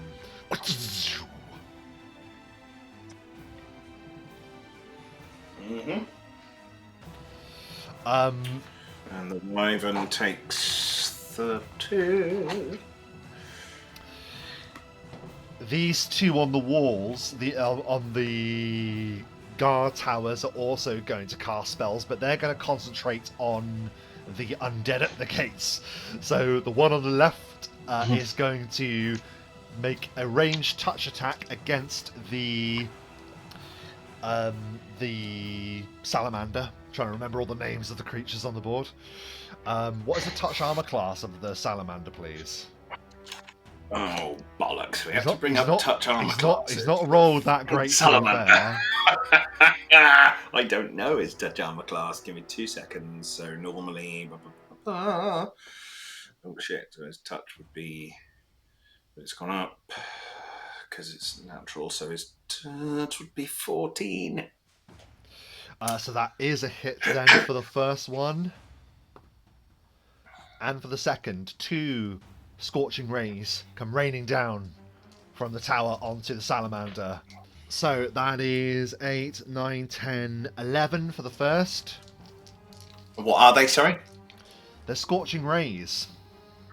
Scorching rays. Okay, got it. The second is 5, 7, 8, 9, 10 points of fire damage. Okie dokie. So And then what's the he last actually one? didn't take too much damage from that. Yeah, I imagine the skeleton versions don't have the fire resistance that the normal ones do. I don't know off the top of my head. Don't have the fire resistance, but they do have damage reduction that can only be overcome by bludgeoning. Perfect. I think he'll just aim at the wolves, and he's just going to put a fireball down there. In fact, you know what he's going to do? He's going to put a fireball out of range of his comrades, but catches both the salamander and the wolves in the blast. Yeah. I would. Yep, so can they make a DC 20 reflex saving throw, please? The wolves will try, so... Nope. Nope. And the salamander... Same. Nope. They all take 18 points of them. fire damage apiece. What the boom? Okay. Woof. So... reduced. They will all be reduced for different reasons, but by a certain amount. Okay, got it. Very good. Now it is the brutes' turns. Sorry, Ansel. It's fine, I rolled atrociously. So they are all going to converge at the gates, I think. That's probably the sensible move for them. To the gates! To the gates! So the first one is the one that's directly in front of the salamander. He's just going to try and slash him with a hatchet thing that he has, a cleaver, sorry. 4. Ooh. That's a lot. 28 to hit. Does that hit the salamander? 28? Oh, I thought you were going for Ansel. Sorry, I was trying to look at spell. The salamander, yes, it does, definitely. Apologies. That's okay. So it's slashing damage for what that's worth. In which case it will be reduced somewhat. Okay. Go ahead. So 11 points of slashing damage. Didn't roll very well there. This one is going to join him in attacking the salamanders. For 22 to hit. That is a hit. Oh, wow. Okay. Oh, he hits hard, but he's very easy to hit. 16 slashing damage from the second one. Okay. This one moves to here and is going to attack the wolf in the middle. Oh, they've not got their colours. Oh yeah, sorry, I must have copied them before they... No, it's absolutely fine, mate. I will add them every time I come onto a new map. I just need to remember. It doesn't matter, they've taken equal damage at the moment, so we'll say that one is grief. And Grief, that one green is for grief, yeah. Mourn, so grief is that side. Mourn is that side. That was only 17 to hit. I don't think that hits grief. It does not. Other one is going to go for Armor Mourn. class is 18. That one does hit, however, and that does 17 points of slashing damage to Mourn. So the last brute that ran to strike the wolf did so in terror more than anything, because above was the great wyvern that circled above, and to his flank there was some mysterious shadow entity that appeared, and not knowing what to do, he fled from the source. That source being Ansel, and it's now your turn. Ansel is going to move to here with the shade, and then teleport onto this little bit behind the walls, but up a bit to get a better vantage point for next round because I can't do anything else this one. Yep, so you rush up there and land there, and in the chaos, you're still going to remain hidden until someone does a spot check on you, but they have no reason to just yet. So that's your turn then, yes, Ansel? Indeed. We are back to the top of the round, and on high,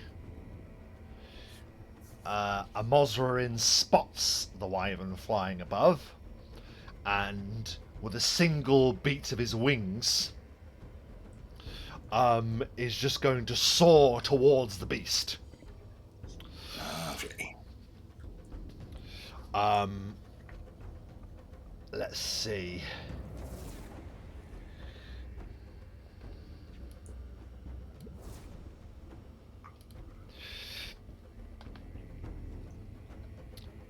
And he has a terrible, like I say, Ransur, which he is going to try and put straight through the wyvern.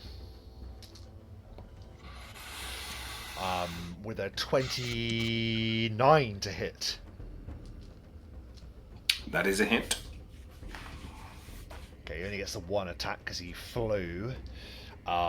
So What type of damage does that do? so it's a Ransur, so it's piercing, but it is made of cold iron, if that has any effect on the undead. I'm not sure if it does. It doesn't. No. So instead, it's just going to do 34 points of piercing damage as he launches into the air and slams this three-pronged spear into the heart of the undead wyvern. And he beats his wings level with you. Fool! You are a fool to challenge me above my domain. That's his turn, because he moved and struck. Sylaster, it is your turn. Our vision swipes back to the snow elf. Excellent. As a swift action, Sylaster will Child of Shadow, turn invisible. I Sorry, forgot Rob. to do a check to see if that guy could see you, but I forgot. That's my bad. Okay. No, that's my bad. I forgot to do it. Anyway, so you go Child of Shadows, then what? Then Sylaster will use his movement to just kind of run, like essentially perpendicular, matching every corner. It's not graceful at all. As he runs over, and hopefully, because he's invisible, catching him flat-footed, is going to attempt Death in the Dark. Ooh. So let's see if I can hit. Yeah, 31. Yeah, an easy strike against the Abishai. Nice. Oh, that's good. It's one of these. So it's plus 15 plus. When they are caught flat-footed and I do Death in the Dark, I do an extra 15d6 for 85 points of damage. So You you what? appear out of nowhere and the thing goes for you, but you're too quick. How do you kill the Abishai in one? Nice. What's the weapon in his hand? It's like a big, like, cleaver, basically. Like a meat cleaver. It doesn't. There is no like punch for this in this regard. Sylaster jumps and, whilst invisible, puts all of his force behind the back of the cleaver and pushes that through the creature, essentially silencing him with his own weapon. And then, as he's sort of, kind of weakening, he just delivers a kind of just like a backhand to sort of knock his jaw off, and then let him. Doof. Yeah, he tumbles over the edge of the wall, slamming into the rocks below. Nice. If that's the case, I'll take a free action to go prone. Oh, so you're trying to remain stealthy, taking these guys out effectively, yeah? That was the idea. Yeah, Yes. yeah, well, no one's spotted you yet, so that's fine. They'll get spot checks on their turn. But I think, is that you for now, Sylaster? Yes. Obsidian, you are beset. Amosruin, the Idolater of the third circle is upon you, upon your wyvern, to be exact. What do you do? I think whilst I decide whether what I want to do is a good idea or not, we'll resolve the attacks of the minions. So we'll go with the salamander first on this one on the end, whichever that's the one he hit the first round. Yep. So we'll go for the same one again. The salamander does a spear. Oh. It's natty. It's natty, boys.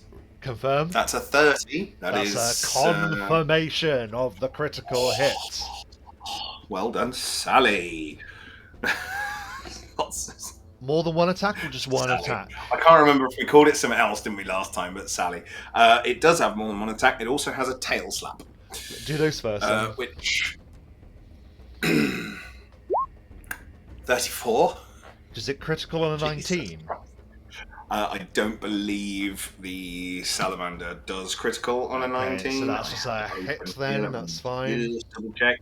It doesn't critical on a 19. It doesn't say with the tail slap because it's body. Natural I assume weapons it's usually 20. critical on a 20, not a 19. But the long spear is a ×3 weapon. So that's nice. But a D100, yes. Yeah, did you roll the tail slap? Sorry, I missed that. 42. The tail slap was a 30. I see. 34. Yeah, well, they all hit, yeah. So the D100 is 42, which means that's a critical multiplier +1. So make that ×3 into a ×4. Oh, 3 times 4, D8, and it's +10, so plus 40. Jesus Christ! Do you multiply the elemental damage on magical weapons? I don't remember. Just the weapon damage. Yeah. 56 points of damage, basic, plus 7 points of fire and 4 points of cold. He doesn't live long enough to be insulted by being called basic, so he is slain. How does the salamander kill this guy? I think the salamander puts it in him and then lifts him up on the spear and then knocks the bottom of it on the floor so he slides about halfway down it. And he's just dead on there. Throwing him off. If that guy's dead, can I shift the tail slap onto the next guy? Yeah, absolutely. So the tail slap will affect that one instead, which was a hit. The tail slap was a 30. That was number 3. Yep. Gives me... Oh god, I have to go down from 40. There we go.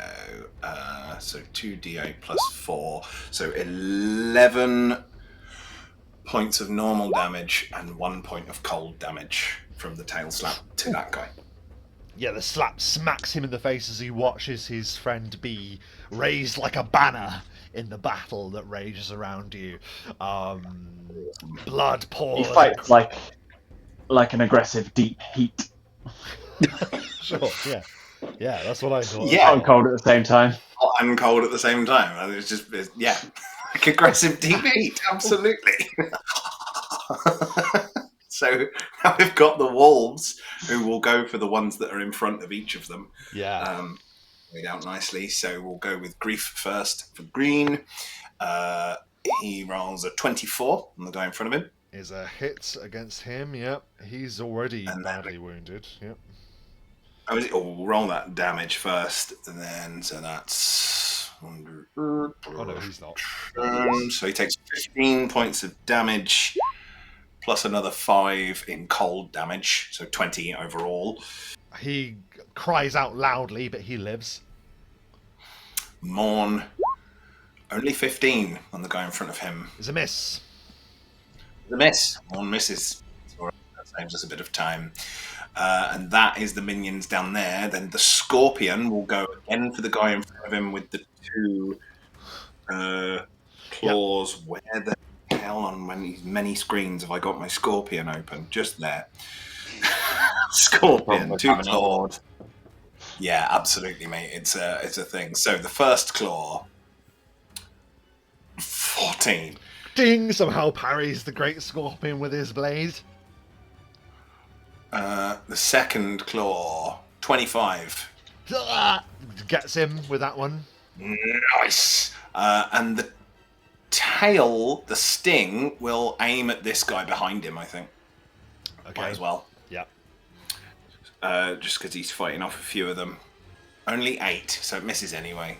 But one of the claws hit, which means we can try and follow up with the grapple again. Yep. 100 plus. It's really kind of feeble damage for a huge scorpion, but there you go. 13 points of damage from the claw. Opposed grapple, let's go. Oh, that is a very good roll. Make it good. 37. That's a better roll. The scorpion wins. Goes for that. And it has constrict. I'm wondering if it does that on the same round. Automatic claw damage on a successful grapple attack. There you go then. Let's So have it it. also an extra 7 points of constricting damage to that one. That is the minions finally done. I will not be summoning more, I don't think, this fight, unless things go horribly awry. Yeah, it's it gives just too hard to keep a horrible yell, but it isn't sliced just yet. Yeah, so that is... Oh no, hang on, let me do that mass again. Yeah, he's still hanging on. That's cool. Obsidian himself. Obsidian himself, as the dragon is continuing to fly, it's been slammed by this guy. Didn't take as much damage as I think Big Moe wanted him to, because of the damage reduction of a zombie. But Obsidian basically, as he's flying, just lets out a blast of energy and will do a negative energy burst on this guy. So can he do a will DC 24 for half? Yes, 24. 30. That is a pass, so half. Okay, so he will take 15 points of negative energy damage. However, the wyvern will heal 30 points of damage. Of course. So that means he's now on that, which is very nice. Now for the movement. Essentially, I want the wyvern is going to keep moving in this direction. How far can it move? Actually, hang on a second, because he was here. Can move 60. I have to move it over there. So the wyvern's going to move to about here, and then for my movement, I'm going to just roll off and land on the floor here. So you're leaving his threat range.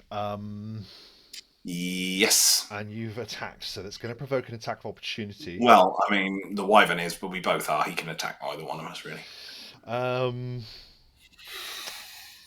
Yeah. Well, I guess he was attacking the wyvern, so he'll go for the wyvern on this occasion.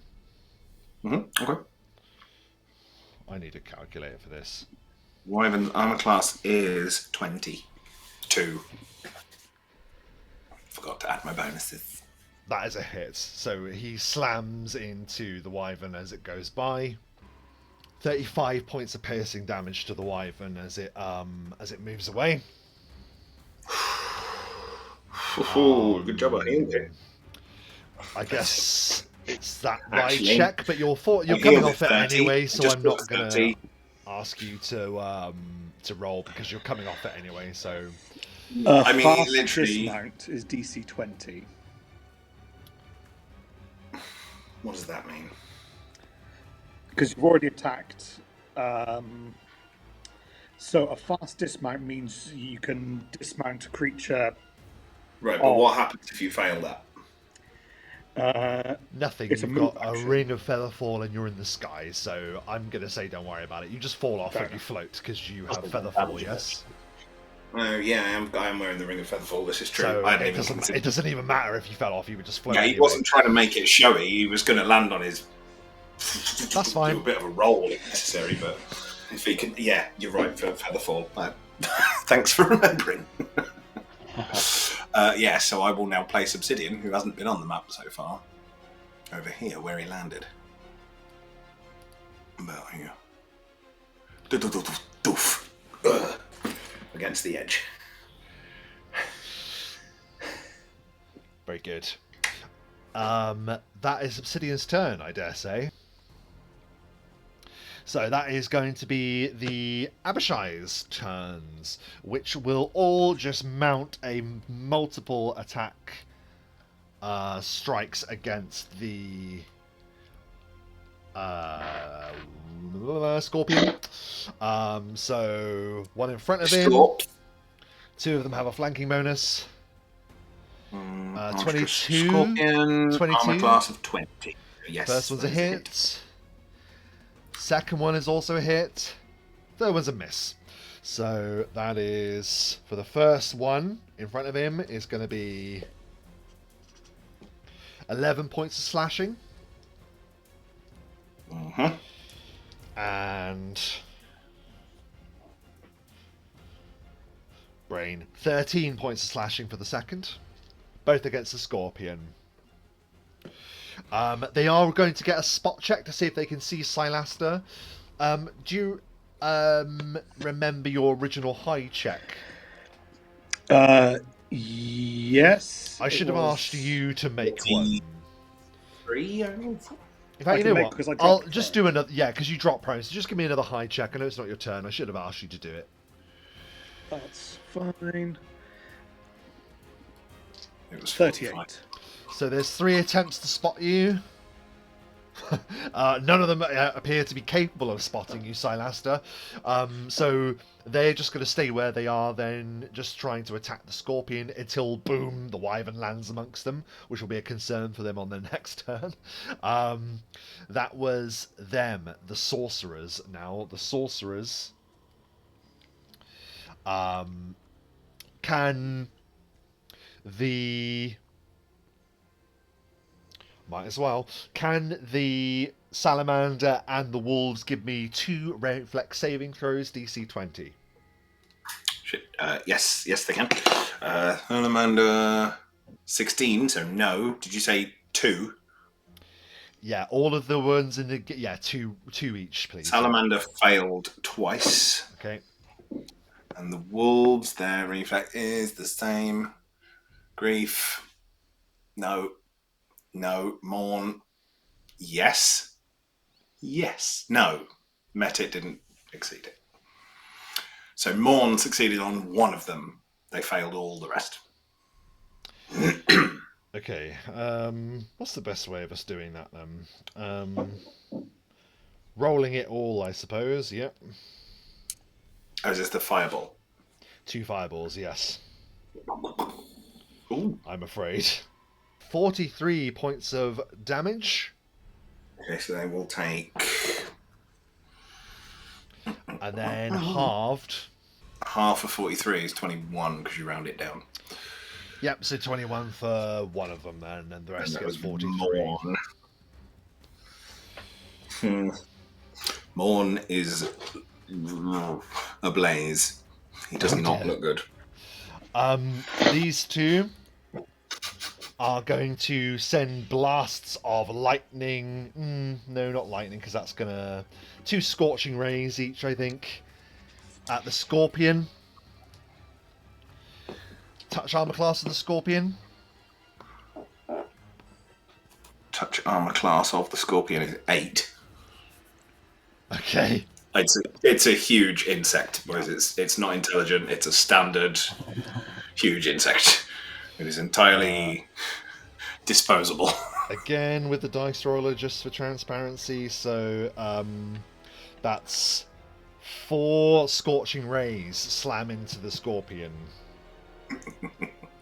So, once the 16. So, 16 d6 of fire damage. 55. 50. Okay. Wait, I believe. 16. Yeah, 16. So 55 points of fire damage to the Scorpion. The Scorpion is vaporized. Bam, bam, bam, bam. Yeah. Yeah. absolutely vaporized. So let's just delete him from the board.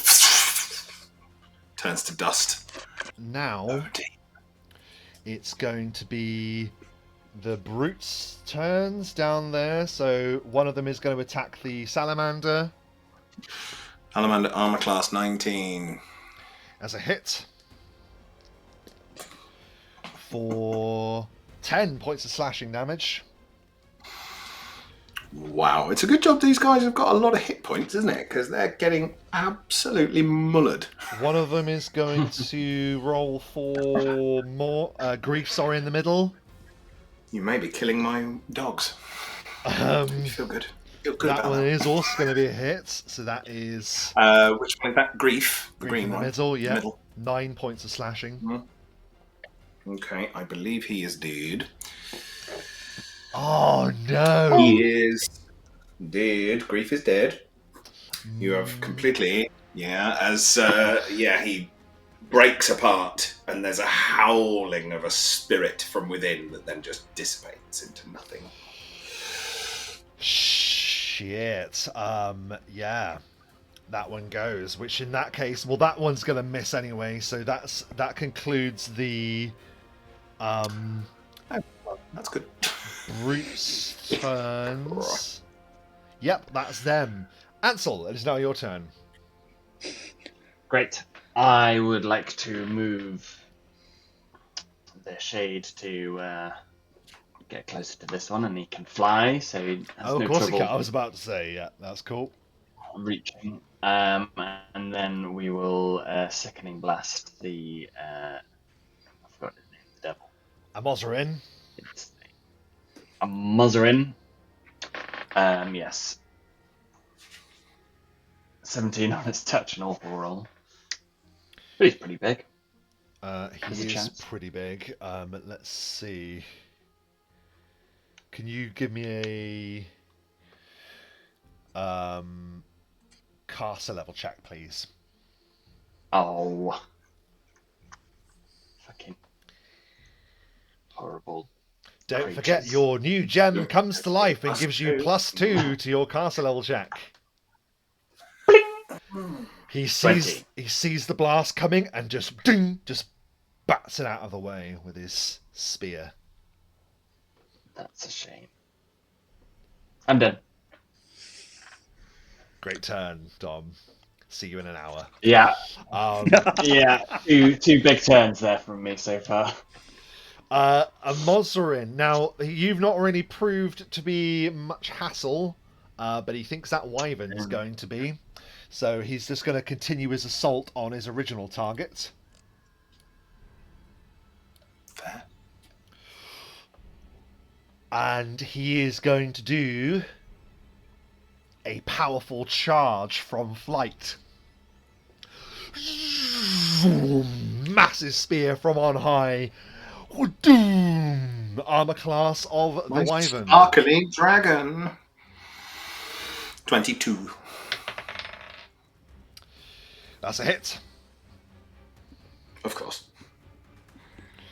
I'm going to just use the roller for him with the others, because too much. It's too much. They're all just rolling. Is it too much for you, Rob? My brain Sorry. hurts. No, we're good. We're good. It's my killing fault. all of my minions' hard work. It's my fault for putting too many of them on the board. So the gore gives him an additional craziness. Okay. What you got? What you got, mother fluffer? What you got?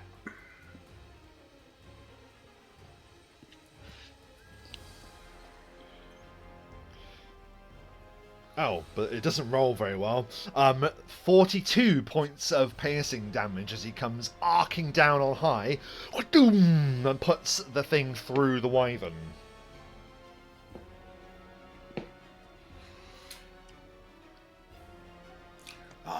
This feeble-looking wyvern. It looks really weak. It's a zombie. It's not very impressive, and it's got sparkles coming off it, and it's just an insult to him. Still lives. Fool, you choose It looks battle like he with should me. be able to defeat it easily, but he can't. No, he can't. He feels slightly less in himself now, actually, because of that. Particularly after those comments, Obsidian. Goodness. That is his movement and strike. Guilefully, you moved away from him, so he didn't get his full attack again, which he hungrily seeks to execute. But that will be another turn, maybe. That was Amosruin's turn. Sylaster, it is your turn.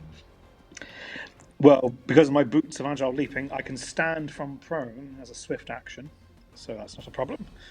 And then, would you look at that? Sylaster will run and is going to make a touch attack on this one here.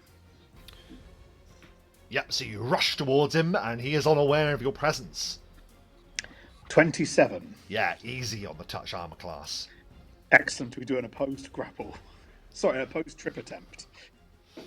Okay, he can certainly do his best to do that. Let's see. So strength or dex, I will roll mine's dex. Mine's dex. I'm gonna beat ya. 21. Oh, well, he got 12, so just those numbers around the other way. You win. Excellent. Sylaster keeps running. As he grabs the guy, he keeps running, almost as if it's like he's going to keep on going. And then his arm just goes whoop, as he's going to throw him 60 feet.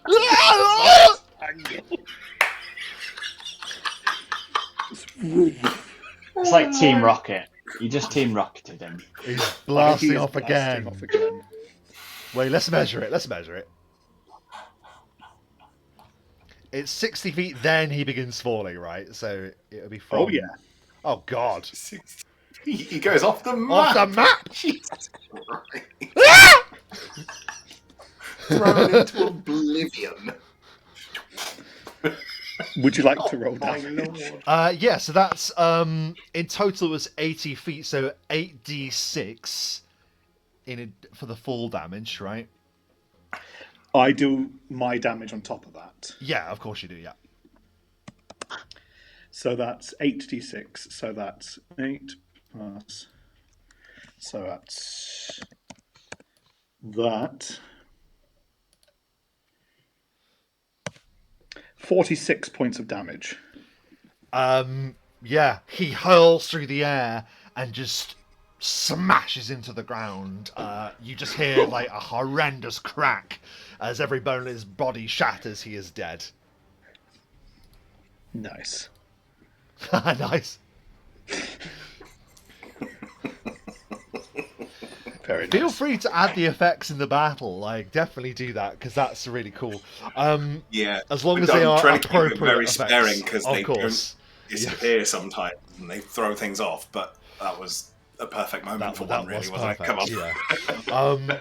So he flies into the other realm. Yes. 3, he's dead. Anything else on your turn, Sylaster? Nope, that's everything. Obsidian. We'll do the dragon first. The dragon is right there. Might as well. It's gonna get killed, so it's just, instead of flying on, it's just in midair clawing at him, and it's gonna do its attacks. So we will go with whichever one does more damage. The slam does more damage. Fool. 22. Just Probably. bats the dragon aside with the haft of the Ranseur. Yeah, it can't really do much. It's only a zombie anyway, so. So I can move 1, 2, 3, 4, 5, 6. I will be moving in and out of that guy there's threat range. He's going to take it. Is there a way to move through a threat range without provoking? Tumble Tumble. DC 25. That is impossible for me, so pointless trying, but there you go. Still Go want ahead. to go with it? Yeah, okay. Yeah. Armor class? Obsidian's armor class is 19. I'm afraid that's an easy strike for him, so he just slams the Ranseur into you.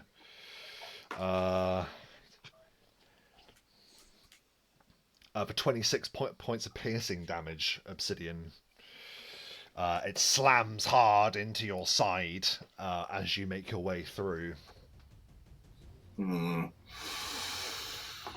Okay. And then... So Obsidian takes a chunk of damage.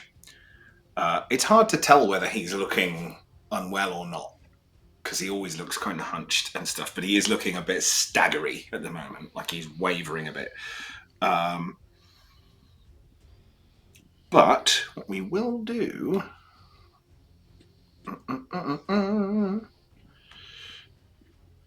Let me just make sure that this actually works. Yes, it does. Go ahead. So...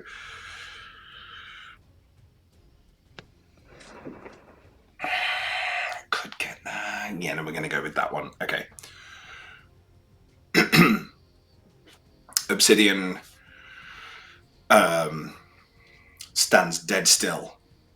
He looks at the three... Well, actually, how high up are these guys? They're not very high up above them, because I said that we weren't flying very high up and yet, so it should be able to get all of them in that area. That's fine. Yep. He closes his eyes and he starts to sing. And the sound that escapes his mouth is a deep, bellowing sort of dirge.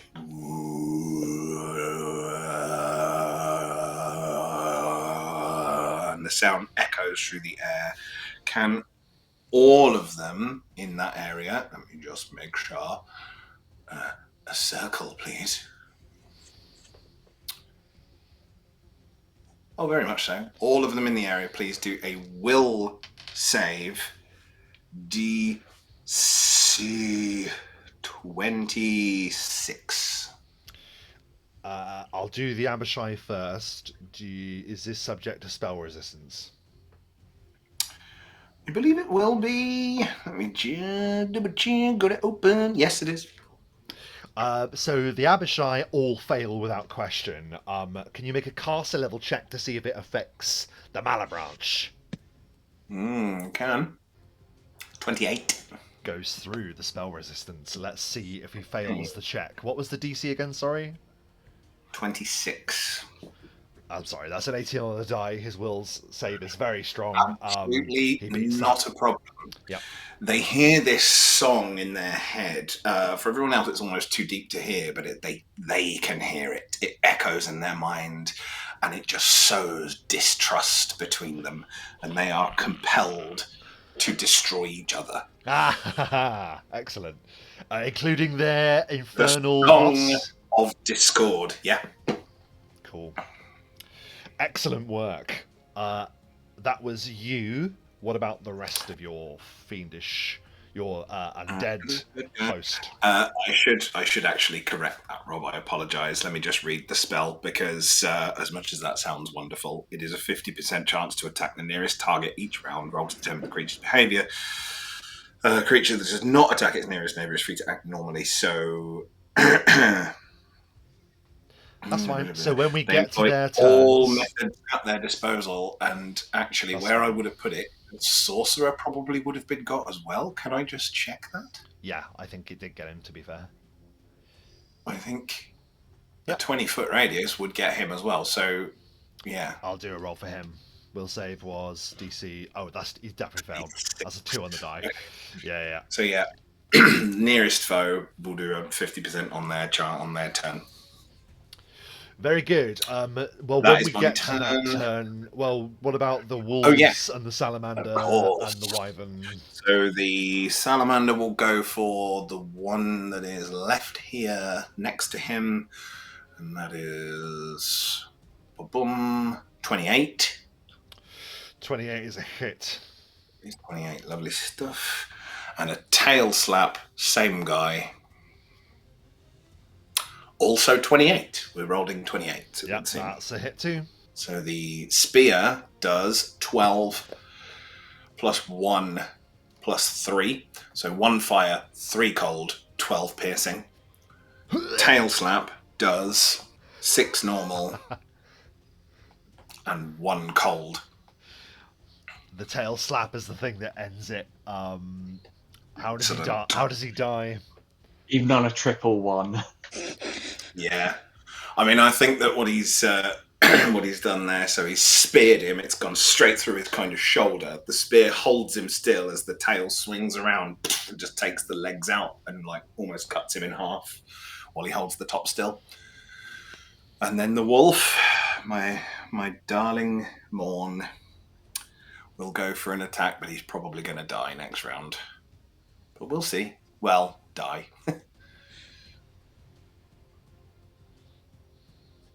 27. That's the one directly in front of him. Yeah. Yep. Well, either way, yep, that's a hit. Yep. Does 14 points of damage and 2 points of cold damage. Thank you for your service. Kills him. I mean, he's got a chance. He has got a chance. That's the end of my extensive turn. Apologies for the minions, please. The Abishai now need to roll 50%. So if you wouldn't mind doing that for me, Matt, just to make that easy. So high, they act normally. Low, they will be mad. I will roll a d6. High, they act normally. Low, they're mad. So first one, Mad. he's mad. So let me just conduct his turn. He's going to try and stab the caster in the back, Amazing. which is a success. Oh, for Maximilian damage. Doesn't kill him, but just runs him through. He goes, ah! The next one, which is the one on the left of the wyvern, will go next. Can you give me another d6? He's mad, so he's going to attack his boss, which doesn't go down well when you're trying to get that promotion. Amazing. That is... Wait, does he critical on that? Oh, come on, please say he does. Fuck up a wing. Oh, he doesn't. No. It was a 19.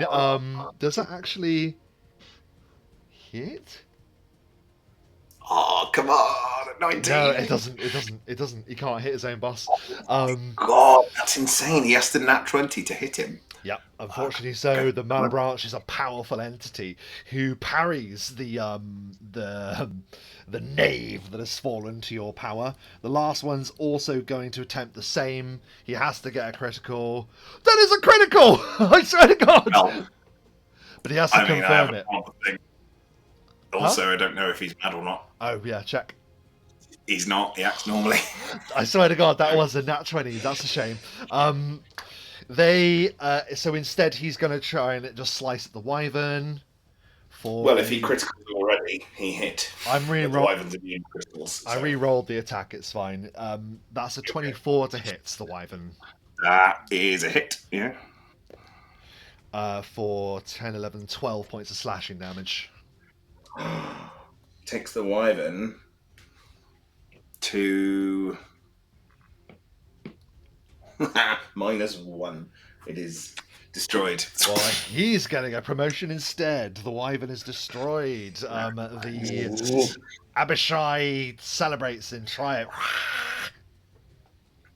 They will continue to have to make those checks to fight between each other for another 13 rounds. It's the remaining sorcerers now. So these two, I'm sorry, are just going to continue firing hell down upon the undeads at the gates. Oh, the remaining sorcerer at the front, he has to do a thingy, doesn't he? Not him, sorry. The gates, where the salamander and the wolf is. Oh, those two sorcerers down there. Yeah, sorry. They both each have a level 3 slot spell remaining, so they are just going to use them. I know I'm spamming them, but this is why they're here.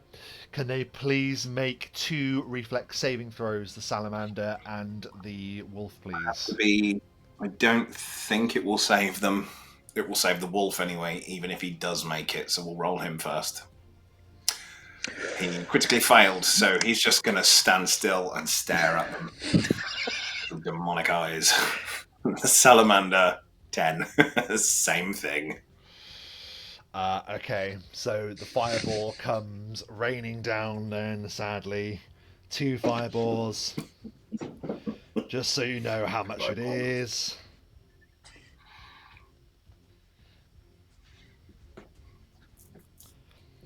Again, it's the same number. It's like 42 points of fire damage. As two fireballs detonate at the gates.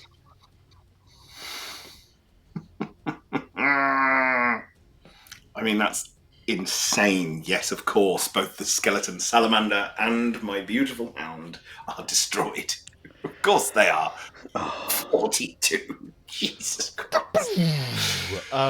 Sylaster, Ansel, Obsidian, you watch as at the gate there's this cloud of blackness and fire leaps up as the necromantic forces there are destroyed. The other sorcerer on the wall, let's see if he's mad. Roll a d6, please, Matt.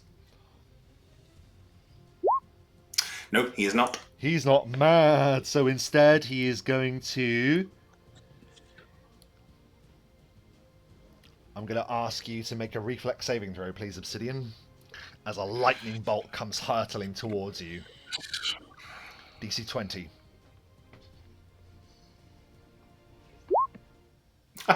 Stand and stare at him. The lightning bolt catches you hard in the chest as the full blast gets you for 22 points of electricity damage.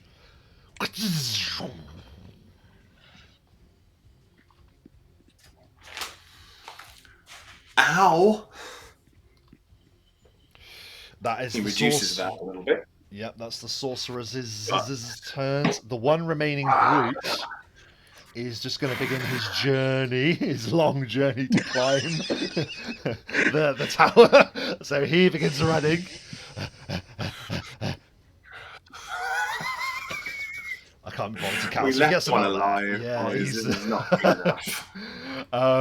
Didn't leave one alive. So that is their turn. Ansel, it is now your turn. Right, guys. Could do with a little Ansel's gonna distraction pop here, up. friends. What do you want? Distraction. Just for not everything to be aimed at me, since no one else is left and they can't see either of you. I'm here too. Now, Cause Ansel will appear. Shade will appear. Ansel will try and sickening blast the boss man again. Cast a level check first, then, Oh. please. Yeah.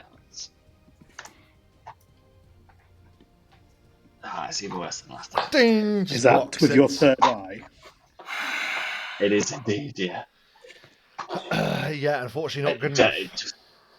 Just rolling fours isn't great. Yeah, that's it. Once again, nothing on my turn. I'm so sorry. We're back to the top of the Yes, my round, apple. and Amosruin, seeing the chaos, seeing the clamour, will say, "Finish them. I await for your report when you are done." And zoom will vanish as he teleports away in a burst of flame. I mean, I'll have to kill him even harder. He vanishes. But that is his turn. Sylaster, it is your turn. Sylaster will... Oh, I'm at the top of the initiative now, so there's no point to use that. I will spend a full round to refresh my maneuvers, otherwise I ain't going anywhere. So Okay, cool. Sylaster takes a moment, he takes a beat, he just quickly thinks this is what I need, and then whoosh, that's his turn. Okay, Obsidian, it is now your turn, and it looks like you're about to be beset by the forces of hell. What do you do? I believe I run away. Yeah, that's fair. Because he's not that stupid. So he will go 1, 2, 3, 4, 5, 6. So he can end up here Yep, so you rush up to the top of the fort there. and casts upon himself. He will cast. Oh, I need all of those points back. He will cast harm. Damn it. He's a level 6 spell, but it puts him back up to full health. Ooh, because he was nice. down by 76 points of health. What? It's admirable that you took the field in such a way, though, to be fair to you, Matt. That was pretty cool. But yes, you were able to knit It went as well as it did. your wounds together, and the crackle of lightning. Stands up green power goes through him, and then he just stands up a little bit straighter, straightens up his coat and his hat, ready to carry on. Any minions left of yours? I have They're no all minions gone. left. You've killed them all. I'm proud. That doesn't happen. However, That doesn't happen often. they are all still under the magic, so they may fight amongst themselves. Of course, yes. Time. Let's. Well, we'll deal with that on their turn, of course. And it is now the Abishai's turn. Roll me a d6 for the top one, please. 3. So it is mad. It's mad. It's mad, sir. That's a critical against the caster. I won't bother with the table just to make this quick. Oh. So the caster turns around, also gibbering, and the last thing he sees is this Abishai's blade just go hacks through his face, and just murders him against the wall. Which is pretty ace. I like that. Kills him dead. Can you roll for this one, please? Who's next to the shade? It is mad. Mad. So he will attack his friend. That's a hit. Yes.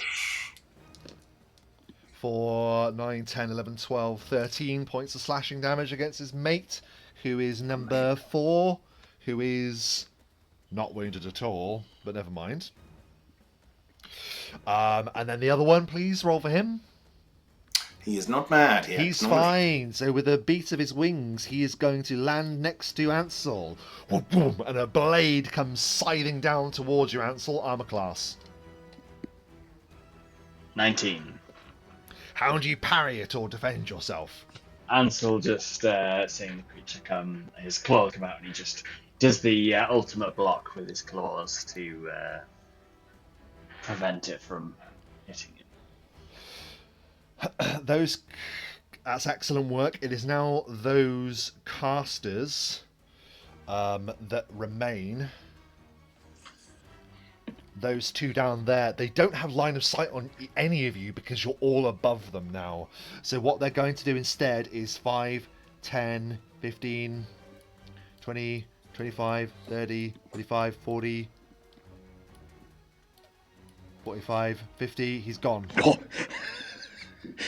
The last thing I saw was the token go bloop, bloop. They ran away. Yeah. Wouldn't you? Yeah. Well, there you go. He's going to do exactly the same. Rushing away. How far do you think they can get before we chase them down and kill them? We'll see, won't we? That is their turn, which removes them from the initiative. The one brute. 5, 10, 15, 20, 25, 30, 35, 40, 45, 50, 55, 60. Runs towards the steps. Get in there. Ansel, it's your turn. Cool. I'll just do a full round attack on the creature in front The of me. Abishai prepares itself. Will it be ready? Let's find out. 18 on its touch. Is a hit. Cool. And 17 on its touch. Is a hit. Fantastic. So that is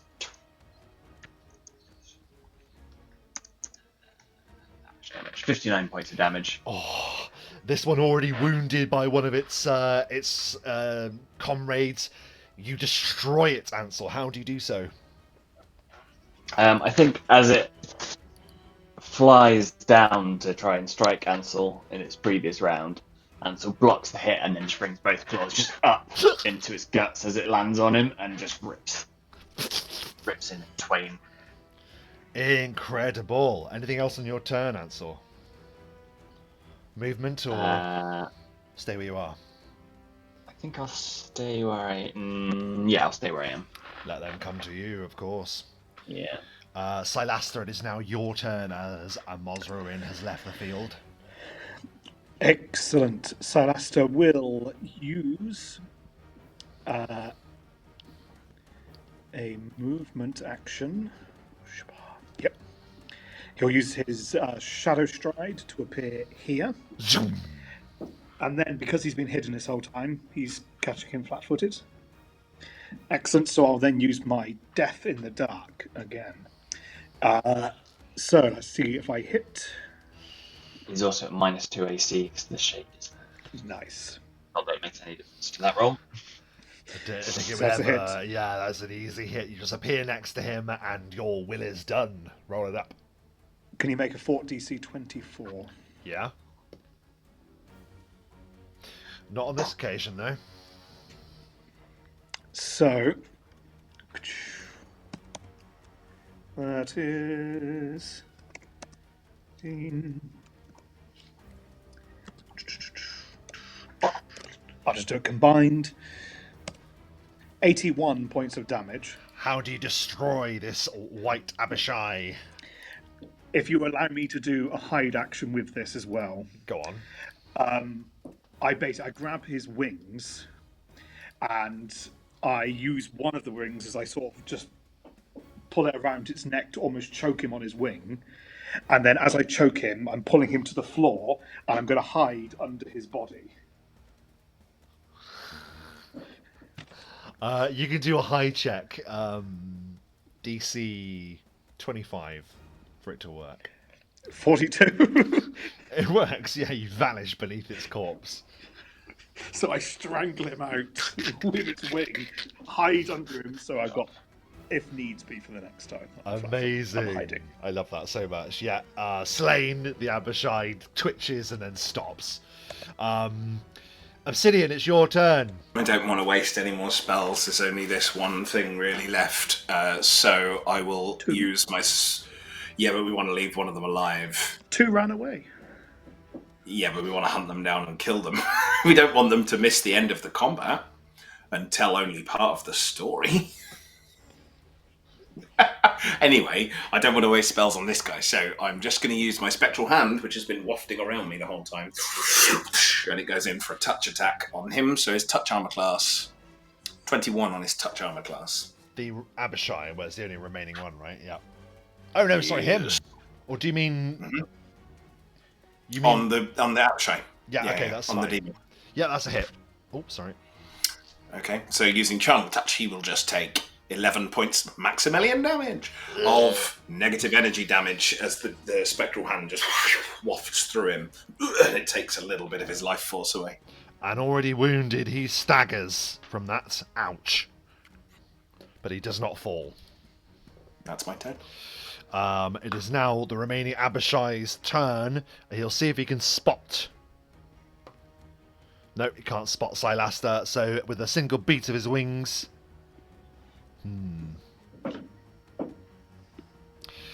he's going to take flight in an attempt to flee. Let's just measure where he can get to. So not quite off the board.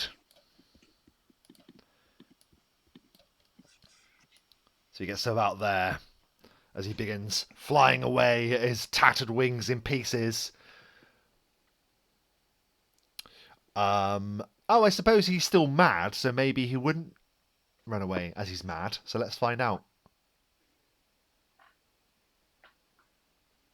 It's attack nearest creature, so if he fails, so roll a he'll try and d6. attack. Yeah, Guess Ansel instead. I guess. No, he's sane. He wants to go. So he starts flying away. He remains on the board, but that is his turn. That means it is now Ansel's turn. Ansel will half give chase. Yeah. There, just to keep him in range. Not these two for him, I think. And then Eldritch Blast from a distance. Yeah, you take aim. 20 on its touch. Is a hit on his touch. Can you do enough? 26 points of damage. Easy, it's like out of the good, the bad, the ugly or something. The last guy running away. Ansel, you take aim. How do you kill it as it flies away? It's just like there's a moment where everything like goes into black and white and then like shifts to the opposite side, the opposite colour, and then it's just dead in the air. And it just plummets. Amazing. And utterly slain, it in pieces falls to the ground and smashes through the barricade, destroying that. And with that, the battle is done. But the war against Amosruin and his forces has just begun. The strangers have taken the Fort of Fornia, but now they must discover what evils lie beneath. We will discover what they find next time on Roll the Bones.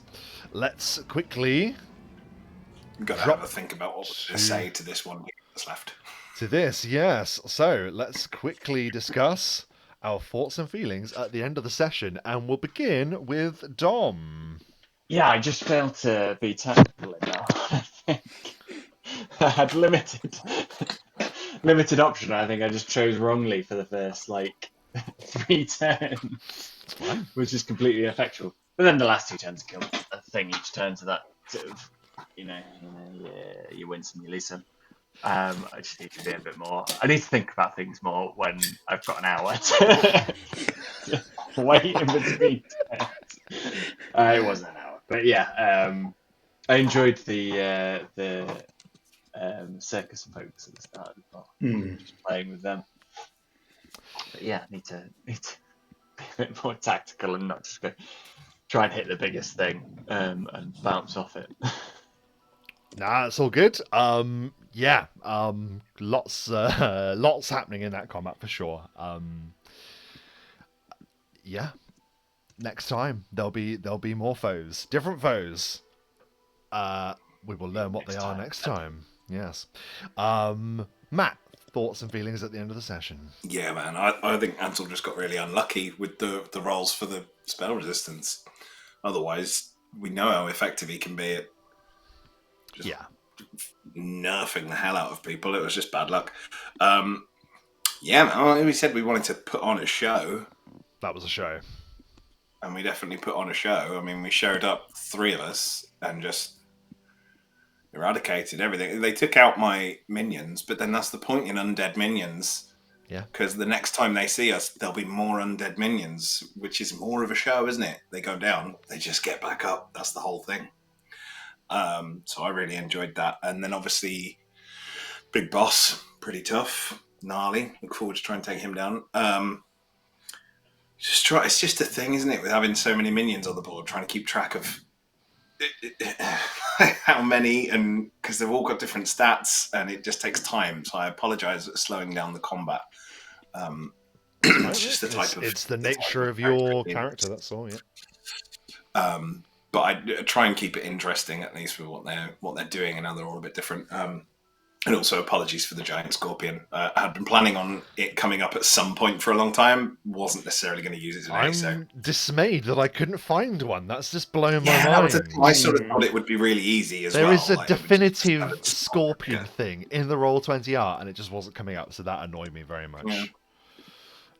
And then other than that, there was obviously the interaction with the freaky people at the beginning, which I'm still unsettled by, because I don't think that's necessarily the last we'll see of them, and wonder where that's going to go. Very curious. But otherwise, I look forward to more of this. I just want to see the strangers now take that step up to people hearing the strangers and going, oh shit. Because I think that's what's going to help you if you're going to be winning a war. You need to be more than just a man. Yeah, I love that, and I love the philosophy. I like that you've taken that as your approach to resolving it, which is very cool. We will see what happens, and also very cool to see that when Sylaster and Ansel are not in the battle initially, Obsidian could pretty much hold his own against everyone in the battle on his own, which is pretty cool. So that was satisfying to see. For a little while, yes. Yeah. Not for too long. He will die. And then Ansel and Sylaster just mowed through them right at the end. Yeah, I loved it. Yeah, for sure, man. It had a good layer, that fight. But he was all right. And finally, Michael, thoughts and feelings at the end of the session. Some epic stuff from Sylaster too. Yeah, I concerned So about the much. circus folk. I'll get there. Right.